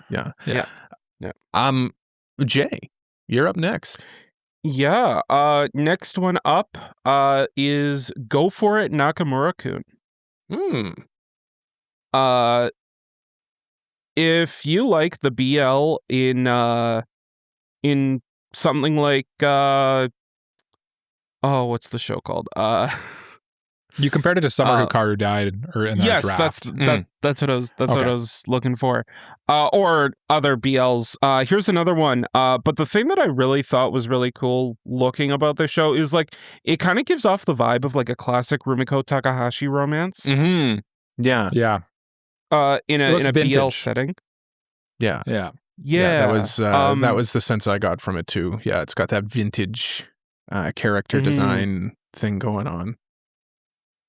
And it looks cute. Like, I mean, I'm not a BL guy, but like it's still like for people that do, I feel like will get a kick out of this. And I feel like it is a pretty beloved BL manga in its own right.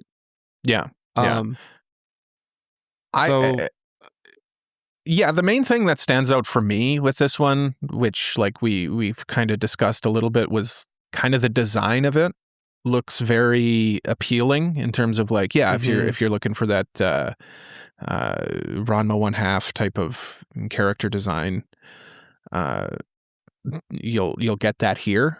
I don't know much about the story though. Like I don't know how well it's written, but like Jay said, like people seem to be enjoying it. So yeah.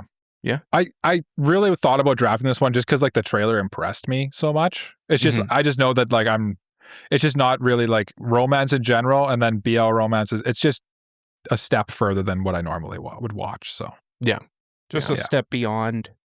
I was just like it's plus ultra. At the end of the day, like I'm going to pick shows that I kind of want to watch, right? Yeah. I'm just not the audience for this one. It looks like I said, I love that vintage style though of it. It looks really interesting. And like I have a feeling it might be one of those shows where like you see clips of it on Twitter or something, and you're kind of like, do I dive in? Yeah, that's fun. Let's like having some fun over there. Like, what's that? What's going on over there? What are you doing over there? And then maybe you check it out, and it's really good. So. Yeah. I'm curious about it for sure. Yeah.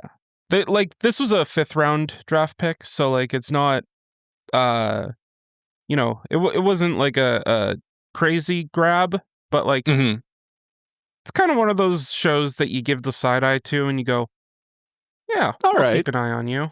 Yeah, all right, yeah. I'm watching you. Yeah, I'm watching you. Yeah. Mike, what do you got next though? You have a guest. Sorry,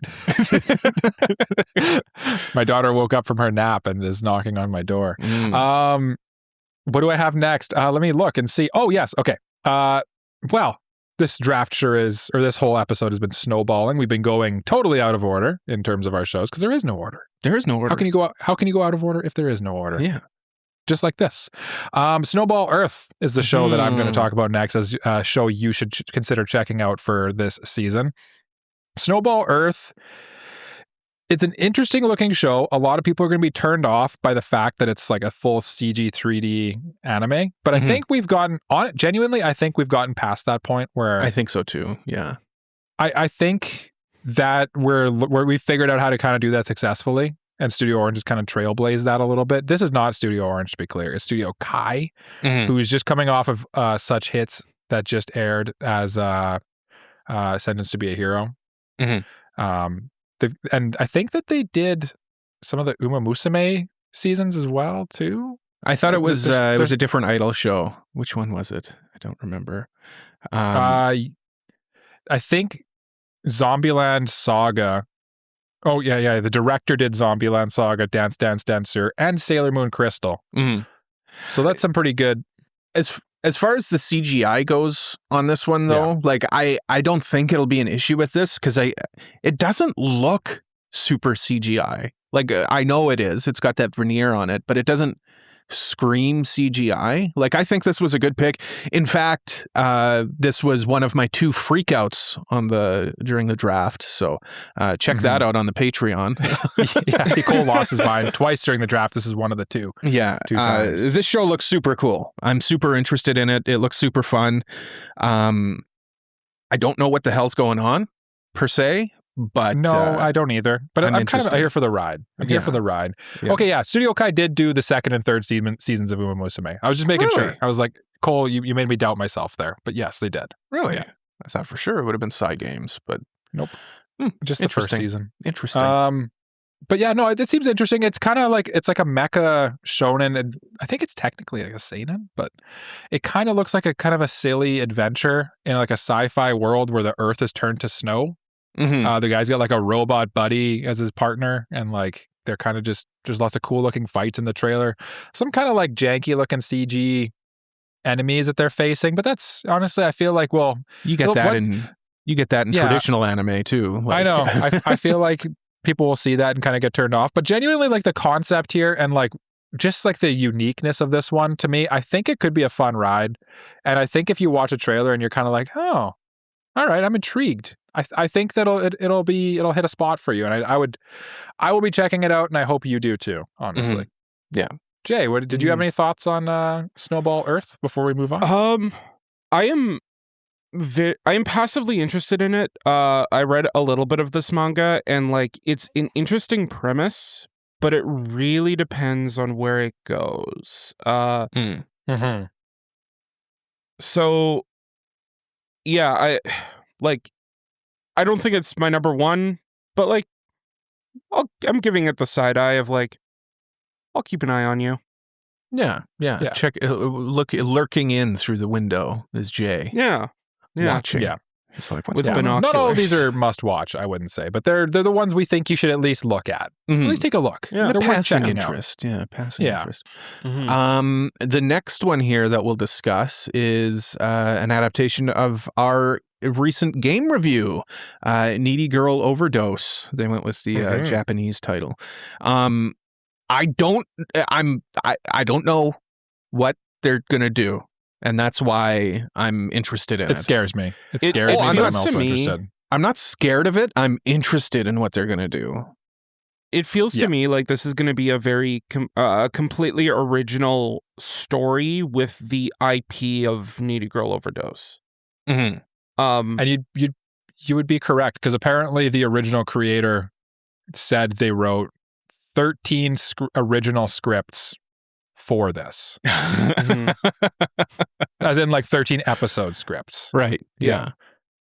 And they've also created like entirely new other streamer characters for it. So if you're curious what this is about, we reviewed the game Needy Streamer Overload like 2 episodes ago. Yeah, very recently. Yeah, very recently. And you can kind of get a feel for what that game's about from that. But what do you? I think you're right, Jay. I think that it's going to be. It's pretty clearly a completely original story. I'm just curious how much of a through line there is through the story, or if it's like the game where there's kind of multiple paths. Yeah, like each episode is telling a separate story, kind of thing. Yeah, I'm curious. I'm very, very curious about what they're going to do.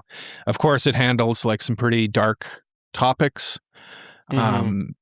It's Yo-Star Pictures as well, or Productions, or whatever they're called, which I have faith in as far as the look of the show. Like it looks fine. Yeah. I think it looks to be most recently animated. They kind of did Arc Knights and Blue Archive and stuff, which are like, I feel like if nothing else, those are kind of like well produced shows. Yeah. So I'm not concerned about that. Go Loser Ranger, which that show is good. Yeah. The concern here, the trepidation here is the adaptation aspect of it that I'm curious about. But even where they go, because the game is like almost unadaptable for the screen, I would say. So like, well, it would be impossible to adapt 1-to-1. Yeah. Like you said, I'm like Cole was said at the top, I'm very curious where this one goes, honestly. I'll definitely be checking it out. And like the character designs are so good. Yeah. Honestly. Yeah, the character designs are great. I do like a more mature content as well. So I'm curious. Yeah, would be the main takeaway on this one. Jay, your next one also led to my first freak out of the this is your other freak out show, and that was Eren the Southpaw. Yeah, I'm still mad. There was one shot in the trailer that absolutely sold me, and that was the Monogatari-esque head tilt. You know what got me in that trailer more than the head tilt was her like blowing her hair out of her face. I was like, oh, that she's gonna be best girl next season. I can tell. She does seem really, really good. And then like the jazz music. I was so when the jazz music started playing in the trailer, Cole literally got up and walked away because he knew he'd missed. I missed. It was there. It was there, and I missed. This one looks really good, and it's like really, honestly, like if you want to be that guy, and I think a lot of people do. Everyone wants to be this guy secretly. But you want to be that guy that's like, hey, I know the show that nobody knows about. That's like kind of real good. This is gonna be one of those shows. Honestly, like no one's heard of it. No one knows what it's about. It's like I don't even know what number of popularity it is for the season here. It's way down there. Real low. Too far down for me to even see it.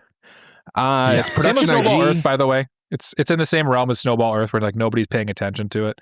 But like you're gonna recommend this to someone, and they're gonna be like, "Oh, that looks really good," and they're gonna think you're a genius. They're gonna think you're the coolest, slickest guy out there.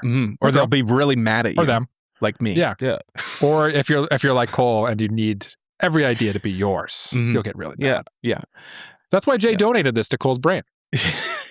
Yeah. I mean, in the end, Jay recommended it to me. So like, I can't be too upset. But What's the concept though, Jay? Like, what is this about? Who would you recommend it to? Like, if you're listening to this,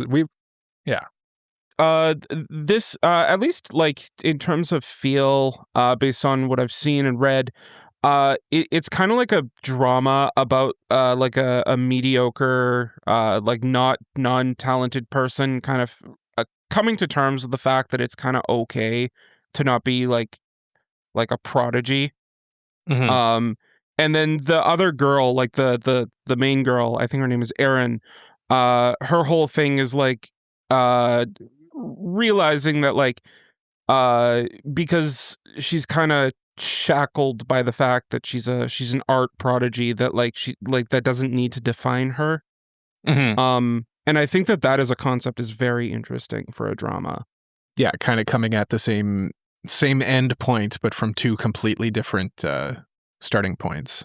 It's the concept is interesting. Like I said, production IG. We've got a director who worked at Shaft. It's literally a Cole show that Jay.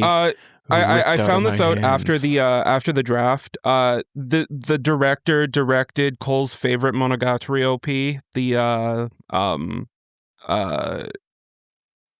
I forget what it's called, but it's the one with the Phoenix girl. Yeah. Yeah. Of course, Jay. Yeah. Would you got any more stuff to add that would make me furious? We don't know where it's airing. This could be one of those shows that just doesn't get a place to I have air. a feeling someone will pick it up. I have a feeling someone will take it. I feel like it's going to be Crunchyroll. When in doubt, Crunchyroll. You know what? I'm going to go out on a limb. I'm going to say Amazon. Something about it. Something about it feels like an Amazon show. So get ready to watch ads, even though you pay for. I only know of Prime. one show for sure. I think that they have this season from this list, but I think it's in our speed round actually. So, Mike. Hi. Cock-a-doodle-doo to you. Cock-a-doodle-doo to you too, friend. Mike. This upcoming show, I would say, is the cock of the walk, huh? It's the big cock on campus. I'll tell you that for sure. Mm-hmm. We're talking about Rooster Fighter. Yes. Okay. Rooster Fighter. Again, I've taken 2 fully CG animes in this draft. It tells you how far CG anime has come here. Mm-hmm. This one's on Hulu / Disney Plus. For what it's worth, it's less accessible, but they tend to get pretty high quality stuff, honestly. Right. Yeah. It was also airing on Adult Swim if you're in the US as well.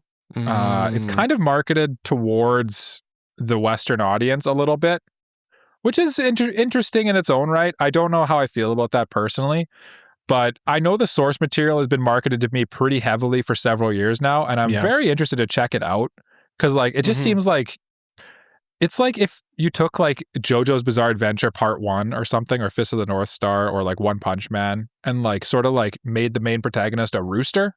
Yeah. And just said, you know what? We don't even care. Okay. We're just gonna make a silly show that's fun and exciting and have some crazy things that you've literally never seen before. You ever seen a rooster, I don't know, murder people? I haven't. Well, I don't want to talk about it, but yeah. I think I think in the first episode I saw online there's a gratuitous sex scene with the rooster as well that people are like, I did not see that coming. Yeah, I did not see that coming. Yeah. This one for sure is kind of one of those anticipated shows. I'm hesitant with Rooster Fighter. Like Mike, it has been kind of pushed on the Western audience. I don't know if that's leaving a sour taste in my mouth about it specifically. I know, that's kind of but it knows what it is too. So I've got to give it its credit, right? It knows that it's just this silly show. So I can't be mad at it, you know? So I look at the recommendations here, I see One Punch Man, Tojima Wants to Be a Kamen Rider, Fist of the North Star, and Akiba Made War. And I'm like, that all sounds pretty good. Mob Psycho, Go-Go Loser Ranger. Yeah, interesting. What a weird mix. What a weird, weird thing. Yeah. I'm kind of here for it. I think it sounds. It seems fun. I think it's worth at least checking out if you want a fun parody of something. Something different. You know, it's a good show when your normie friend who doesn't normally watch anime texts you and says, "What the heck is this?" Yeah. Well, honestly though, you can tell this show feels like it might transcend the anime sphere a little bit. Yeah. It may. Yeah, it may. You know, especially if it's going to Adult Swim. Yeah, I'm curious. Yeah. Curious. It airs on Adult. Very weird streaming schedule. It airs on Adult Swim, and then I think it's the next day it goes to Hulu and Disney Plus. Yeah, I don't even know what that's all about. Exclusivity. Yeah. You know, that's how you get around it. So yeah, it's pretty dumb. This also dumb. says he has inappropriate Kamehameha type move where he says instead of Kamehameha he says cock-a-doodle-doo. That sounds. I mean, I'm in now. I'm kind of in. I'm kind of in now. That sounds awesome. What's our next show there, Jay? Cole. No, it's me. Cole. It's Sweet me, baby you Cole. dummy. Yeah. That was very inappropriate of you. I'm a stupid dumb idiot. And dumb okay. and stupid. Okay, well, you're Prefect, okay? The next show we're going to talk about is, it's a mouthful, the story of a dumb prefect and a high school girl with an inappropriate skirt length. I read the manga for this one. I enjoy the manga for this one. And I'm looking forward to this one. Ever since it was announced, I've been looking forward to it. Basically, it's about it's what it says on the tin. It's about a dumb prefect who is dumb and stupid, and a girl who helps him like study and stuff. But she's also a bit of a gyaru, so she has like a short skirt and stuff. And he's always on her about her inappropriate attire. And she's on him because he's a stupid idiot. And zaniness ensues. That's funny. She's on him because he's a stupid idiot. Yeah. And will a romance ensue? Who can say? We've all seen anime. There's probably a romance. A romance will most likely ensue. It's the second genre on it, for what it's worth. If I may, yes. And this is probably a weird compliment to give to a show, but like I really love the color palette of this show. Yeah. It's very visually interesting. It feels very vibrant. They're steering into the comic book aspect of it. It almost looks like a comic book being animated, with the backgrounds kind of having that, I don't know what the term of it is, but when you read like an old comic book and it's got the dots, it was the printing, the way that they used screening, to print. I think they call that. Yeah, screen printing or something like that. Yeah. And the characters all have very fun designs and everything. dots. Ben-Day dots. Okay. Ben-Day dots. Quick Google reveals all. I will say too that like it's being supervised by the guy who did Bunny Girl Senpai, ReZero, and Makaine recently. Like that's a pretty good resume of like things. When you like look at people's works, you can kind of get a feel for like, does this person know what they're doing? And if there's a lot of good stuff there and not a lot of bad stuff, that's usually it sounds stupid, but good people who put out good things tend to continue to put out good things. Have a tendency of doing that, yeah. Right? If your resume is pretty good, it tends to stay pretty good, right? Yeah. I think it'll be a fun watch. I think it'll be fun. I think so too. I'm not expecting any like groundbreaking animation techniques here, but no. I am expecting just a good time. And Gyaru feels like it's a hot thing right now. It is a hot thing. Gals. Yeah. The Gyarus are a hot topic right these days. If only we could talk about more of them, but if only. We'll see. We'll see if another Gyaru cup crack. If only. If another Gyaru cracks our top 15. We'll see. We'll see. If only. Yeah. Jay, what do you got? What do you got for me? I got a show by a creator that did something that had an anime very recently. Look, were you a fan of You and I Are Polar Opposites? Do you want more from this creator? Well, I have a show for you? Tell me more. Well, do I have a show for you? It is called Ramparts of Ice. This one looks which interesting. Looks to be another romance series by the creator of You and I Are Polar Opposites. But this looks to be a lot more dramatic. Yeah. Than Yeah, that's kind of the main thing was like You and I Are Polar Opposites are kind of that it feels very real in the sense that like I have a group of friends that are very like warm and friendly.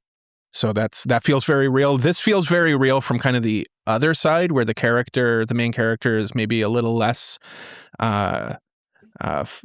self-confident. So it's interesting. This mangaka has a very realistic way of portraying teenage angst. I like it. Yeah, it's good. And this one, they wrote this one first as well. And I feel like, honestly, if you've watched You and I Are Polar Opposites, I feel like this character is polar opposites from the main girl from You and I Are Polar Opposites. And I think that was maybe intentional. Because like the main character in this one's very quiet, introspective, and like they live in their own head. Whereas the girl from You and I Are Polar Opposites is like very extroverted and extreme and crazy, right? She's a gremlin. Yeah, gremlin. Yeah. Gremlin's the right word. This girl is not a gremlin. She's a definition of a kudere. And honestly, this one, I feel like Ramparts of Ice has a chance to be the show that like what's the words? Like the effect, the people who really want to watch like high quality character pieces. That's this one for. That's what this feels like to me. has the potential for sure. If you want to cry, this one feels like a show you're going to cry. Yeah. Also, like if you really like the character designs from You and I Are Polar Opposites, it's the same. It's the same character designs. Yeah, it's the same mangaka. So, which makes sense. Yeah. Yeah. I'm looking forward to this one. This was one that I was unable to obtain, but it didn't cause a freak out. It didn't cause a freak out as much as mad lately. Yeah. Yeah. Well. Also, Studio Kai. I don't know if you said that or not. Yeah. Oh. They've been on a bit of a heater lately. Been on a bit of a heater. Yeah. Yeah. And on Netflix, Netflix always kind of, again, like I said with Disney Plus, like generally it's kind of if they go for it, they kind of go for things that I don't know what it is. They just seem to know how to pick them. Yeah. They know how to pick them. Yeah. Yeah. Yeah. I'm looking forward to this one for sure. Yeah. Yeah.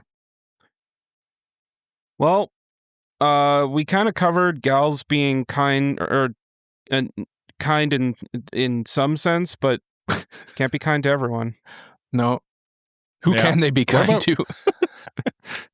Gals can't be kind to otaku. A word that I know Cole doesn't like. Otaku. I don't like otaku, but whatever. I like it better than weeb personally. I'll let it slide. I get it. I'll let it slide. Yeah. If you're not familiar with the term otaku, it means basically someone who's very into something. Essentially, the easiest way to translate that one. It's Gals Can't Be Kind to Otaku is the anime that I'm going to talk about as our second last of our list of 15 shows you should check out this season. And honestly, this one, I don't know. I had low expectations coming into it. And I really, like, when I watched the trailer, I was just like, this just feels so, like, incredibly solid as, like, a rom-com. Yeah. You know? It's got the My Dress Up Darling formula of, like, two people who you would traditionally think are, like, from two polar opposite worlds. And they find out they're both into the same thing and they have some overlap. And they basically, like, have that moment of, did we just become best friends? Yeah. Like from Step Brothers. And then they just kind of do that. But it's also with a bit of a romance twist to it, which Step Brothers doesn't have the romance twist between the two main characters. I don't know. Yeah. I don't know. I was picking up some romantic feelings between you never know what happens when yeah, that's right. They do share a room. It's true. What were those activities they needed room for? That's true. There was lots of room for them. That's for sure. I just pictured the scene where they get on the top of the bunk bed and it immediately collapses. That's funny. Also, K-pop group Idol is doing the OP for this one. Hey, K-pop. Oh, I'm less interested. What says Gyaru like K-pop? And like, that's fine. But it's honestly, it's kind of the My Dress Up Darling formula again, but with a different coat of paint. And I'm kind of here for it, honestly. Yeah. Dress Up Darling is one of my favorite anime and manga, honestly. And yeah, like more of that. Gyarus are so hot right now. More of that sounds great. Yeah, more of that. Yeah. The one thing I will say I don't appreciate the show for is that the title of it is clearly a lie, and I don't appreciate liars because I have a feeling that the show is going to be about how gals can be kind to otaku. Sorry, hold on, Cole. I'll fix it. In our document here, I forgot to include the punctuation. Oh, it's a question. Sorry, there's a question mark at the end. Oh, okay. Well then, then I'm in. It's actually, sorry, Gals Can't Be Kind to Otaku is the name of this show. Yeah. I'm in. There you go. I'm in. No, actually, the concept of it, I'm always here for an odd coupling. Kind of going back again, we were talking about You and I Are Polar Opposites. Same idea. It's also it's also like that love triangle aspect to it, which like I feel like people just eat up very quickly, and like it's a great formula. There are two Gyaru of different flavors, so I feel like no matter what kind of waifu you like, you're probably gonna find one in here. Oh, those Gyarus! They got so many flavors. Yeah. One of the biggest controversies I've seen of the original work was that, hey, they're kind of more like high school students than real Gyaru, like the style. They don't have the leg warmers. You know, it's pretty good. When that's the only complaint people have about the original. So I'm excited. There's no leg warmers? Yeah, they're not wearing they're just wearing socks, Cole. Damn, I'm out again. The high school girls have the budgets of high school girls. Who could have figured that out? Damn. Also, love triangle. You know what? People complain about that too. It's a damn good formula. It's a classic formula. It breeds tension. Formula. It's good. Yeah. It's good stuff. Yeah. It's good. Yeah. Anyway, Jay, take us home, baby. It's me Cole, again. take us home. Yeah. Cool. Cool. For the final show that we're going to talk about is called I Made Friends with the Second Prettiest Girl in My Class. Very specific. Very specific. It's like they made a list of attractiveness. Can you imagine making a list of who's the most attractive person in a grade? But I'm interested in this one, clearly. I'm curious about it. Is basically the concept is like the second prettiest girl in the class becomes friends with the main character because they share interests with each other. They both like video games, they like movies, stuff like that. So they hang out together. I'm curious about, like, is this going to be like a secret relationship that they have with each other? Are they steering into kind of more of a platonic relationship? Is there romance? There's probably romance. It's probably romance. Probably romance. I think the thing that also, I'm pretty sure this was the show that is listed not as a shonen, but as a seinen. So it's a seinen light novel adaptation. Yeah, romance, which I feel like that's a weird combo. Yeah, it's targeted towards an older audience, so I'm expecting a little bit more of a mature story to be told. And it looks well done. I like the way that it's looking as well. So yeah, I'm curious about this one for our final show of the recommendations here. From what I remember of this story, it tackles a certain topic that I am closely related to pretty well. So I really like it for that. And then also, like, I can from how the show is, I can buy their relationship in the show. So yeah, I'm looking forward to it. Don't they basically like become friends because they're both kind of nerds secretly? Yeah. Isn't that kind of what happens? Similar to like the gals one kind of, but feels realistic too. It feels very realistic because I think it's also easy to relate to as nerds, right? Like as people, like let's be real, we have an anime podcast, we're nerds. Yeah. It also doesn't like get too in the weeds of the drama of like the girl being like, oh, I don't want people to find out that I'm a closet nerd because then they'll stop being like, it doesn't do that. And I appreciate that. It feels, if that's the case, that feels very realistic because, like, you know, you'll make friends with the most unlikely people because you have similar interests, you know? Be open-minded. And if that's kind of the takeaway from this show, I think that's a good lesson. So those are all 15 of the shows that we recommend. Not only recommend, but are certified the best shows of the season. Yeah. Yep. Before they've aired, they are the best shows. They are the best shows of the season. There's no argument to be made. There is no argument to be made. I have nothing else to say about these shows. Do we have maybe just some honorable mentions that we want to maybe throw out there? Just as quick speed round. Like give them a minute each or something. Yeah. The first one I'll just mention here is Mao. I'm curious about this one. It's what's the mangaka's name? You guys know I'm bad with names. Rumiko. Thank you. Inuyasha, Ranma half. Million things. Yeah, million billion things. Been around forever. Yeah. I'm curious about this one. What kept me from like doing a full-throated recommendation is the fact that you both dropped the manga, which was very curious and didn't draft it. Very curious. So I'll check this out from the outskirts of the city with my high-powered telescope. I think for you who hasn't checked out you've checked out Ranma half, but you haven't checked out Inuyasha. It kind of just felt a little samey to me, a little bit. I don't know. It didn't do anything to really set itself apart. But I think as an anime, it could work better, honestly, than the manga. Yeah, we'll see. Honorable mention. Yeah. I hope it looks good, or I hope it's good. Sunrise is doing it, which is promising. But like, it's the same director as Inuyasha and Yashahime, and Yashahime wasn't that great. So. Yeah, we'll see. We'll see. We'll see. What's next on the list? My speed round one I want to throw out here is The Warrior Princess and the Barbaric King. Also, but the manga is called The Barbarian's Bride. I don't know if it's going to have which name it'll have, but Either way, same thing. This one is kind of interesting to me. It's like this basically like the female protagonist gets captured by this barbaric king, and it's kind of like it feels like a romance comedy type thing happening in this fantasy world, and it just like it has this very unique art style that kind of captured me when I watched the trailer. Yeah, it kind of simultaneously looks bad but good, and I was kind of like, I don't think it looks bad.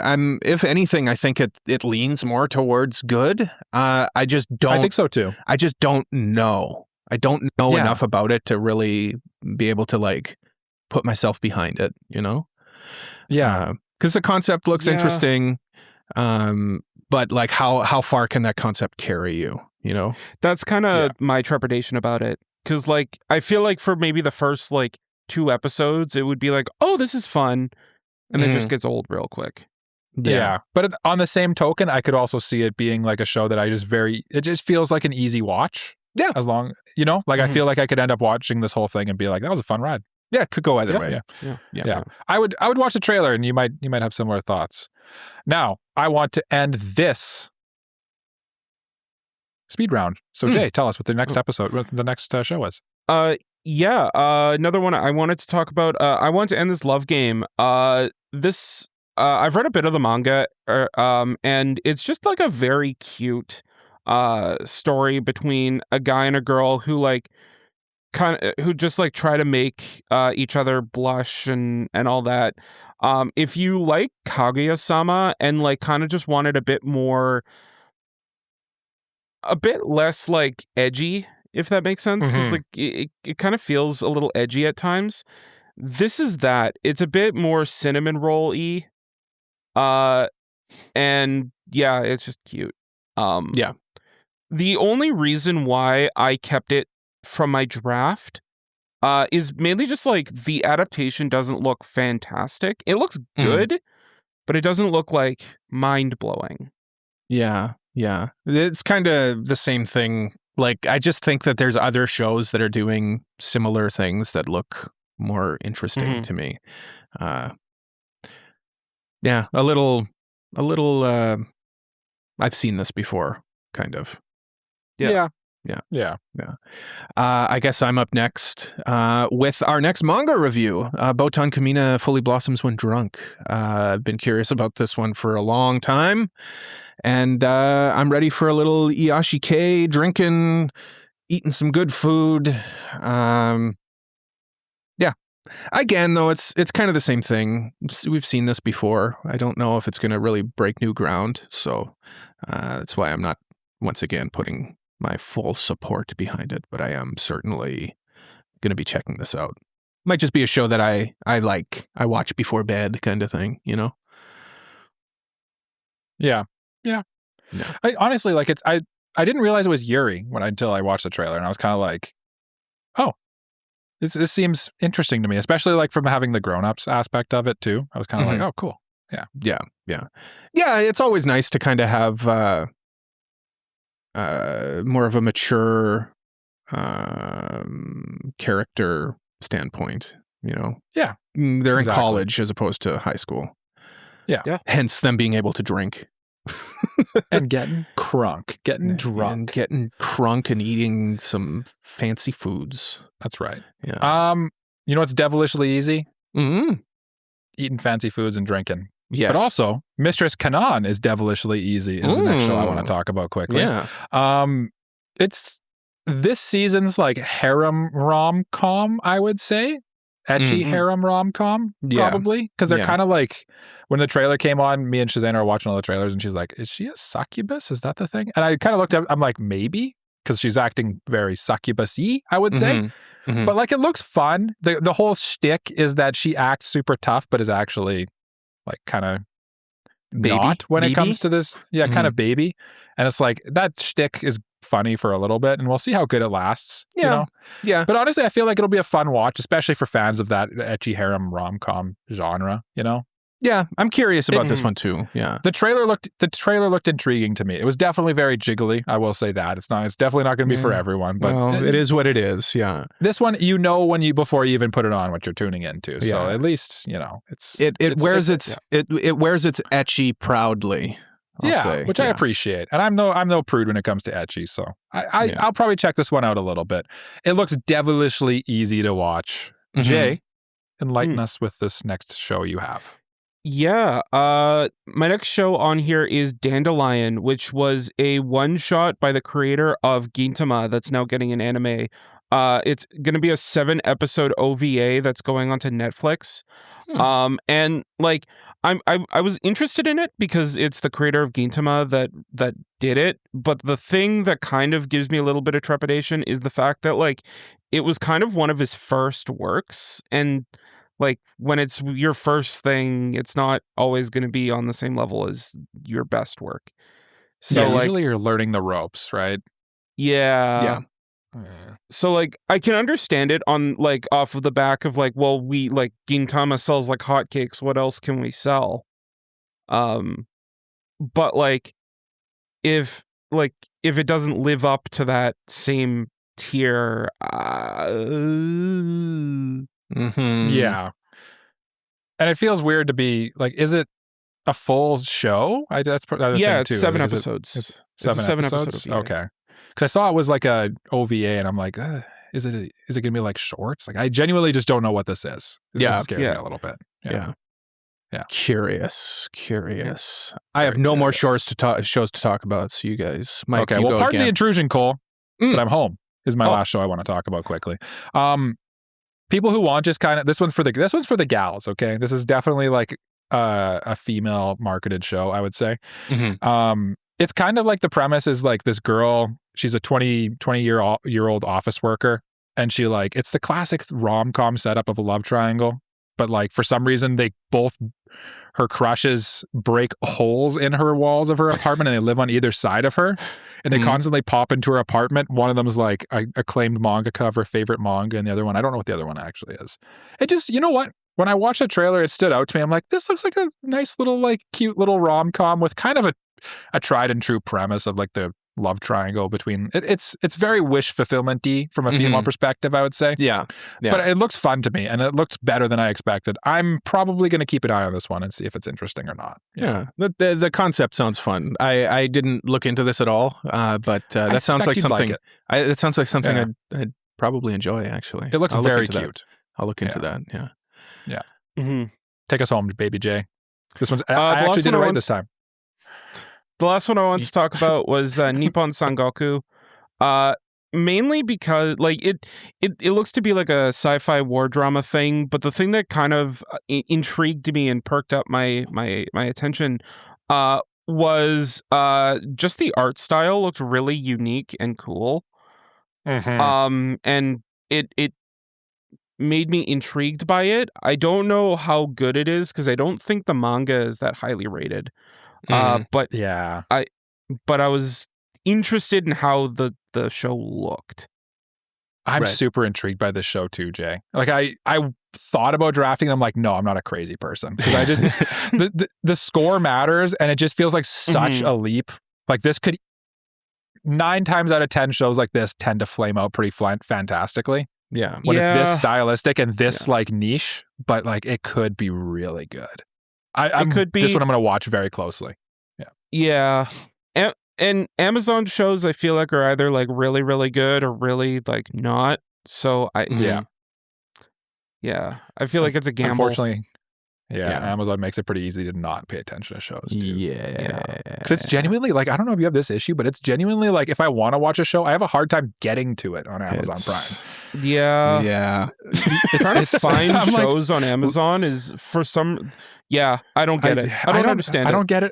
It's the worst. It is the worst. Like the fact that High Dive, who has like a percentage of a like percentage, 7 people and a will and a way, and they find a way. And Amazon's this multi-billion-dollar corporation, and somehow they can't make a streaming service. It's brutal.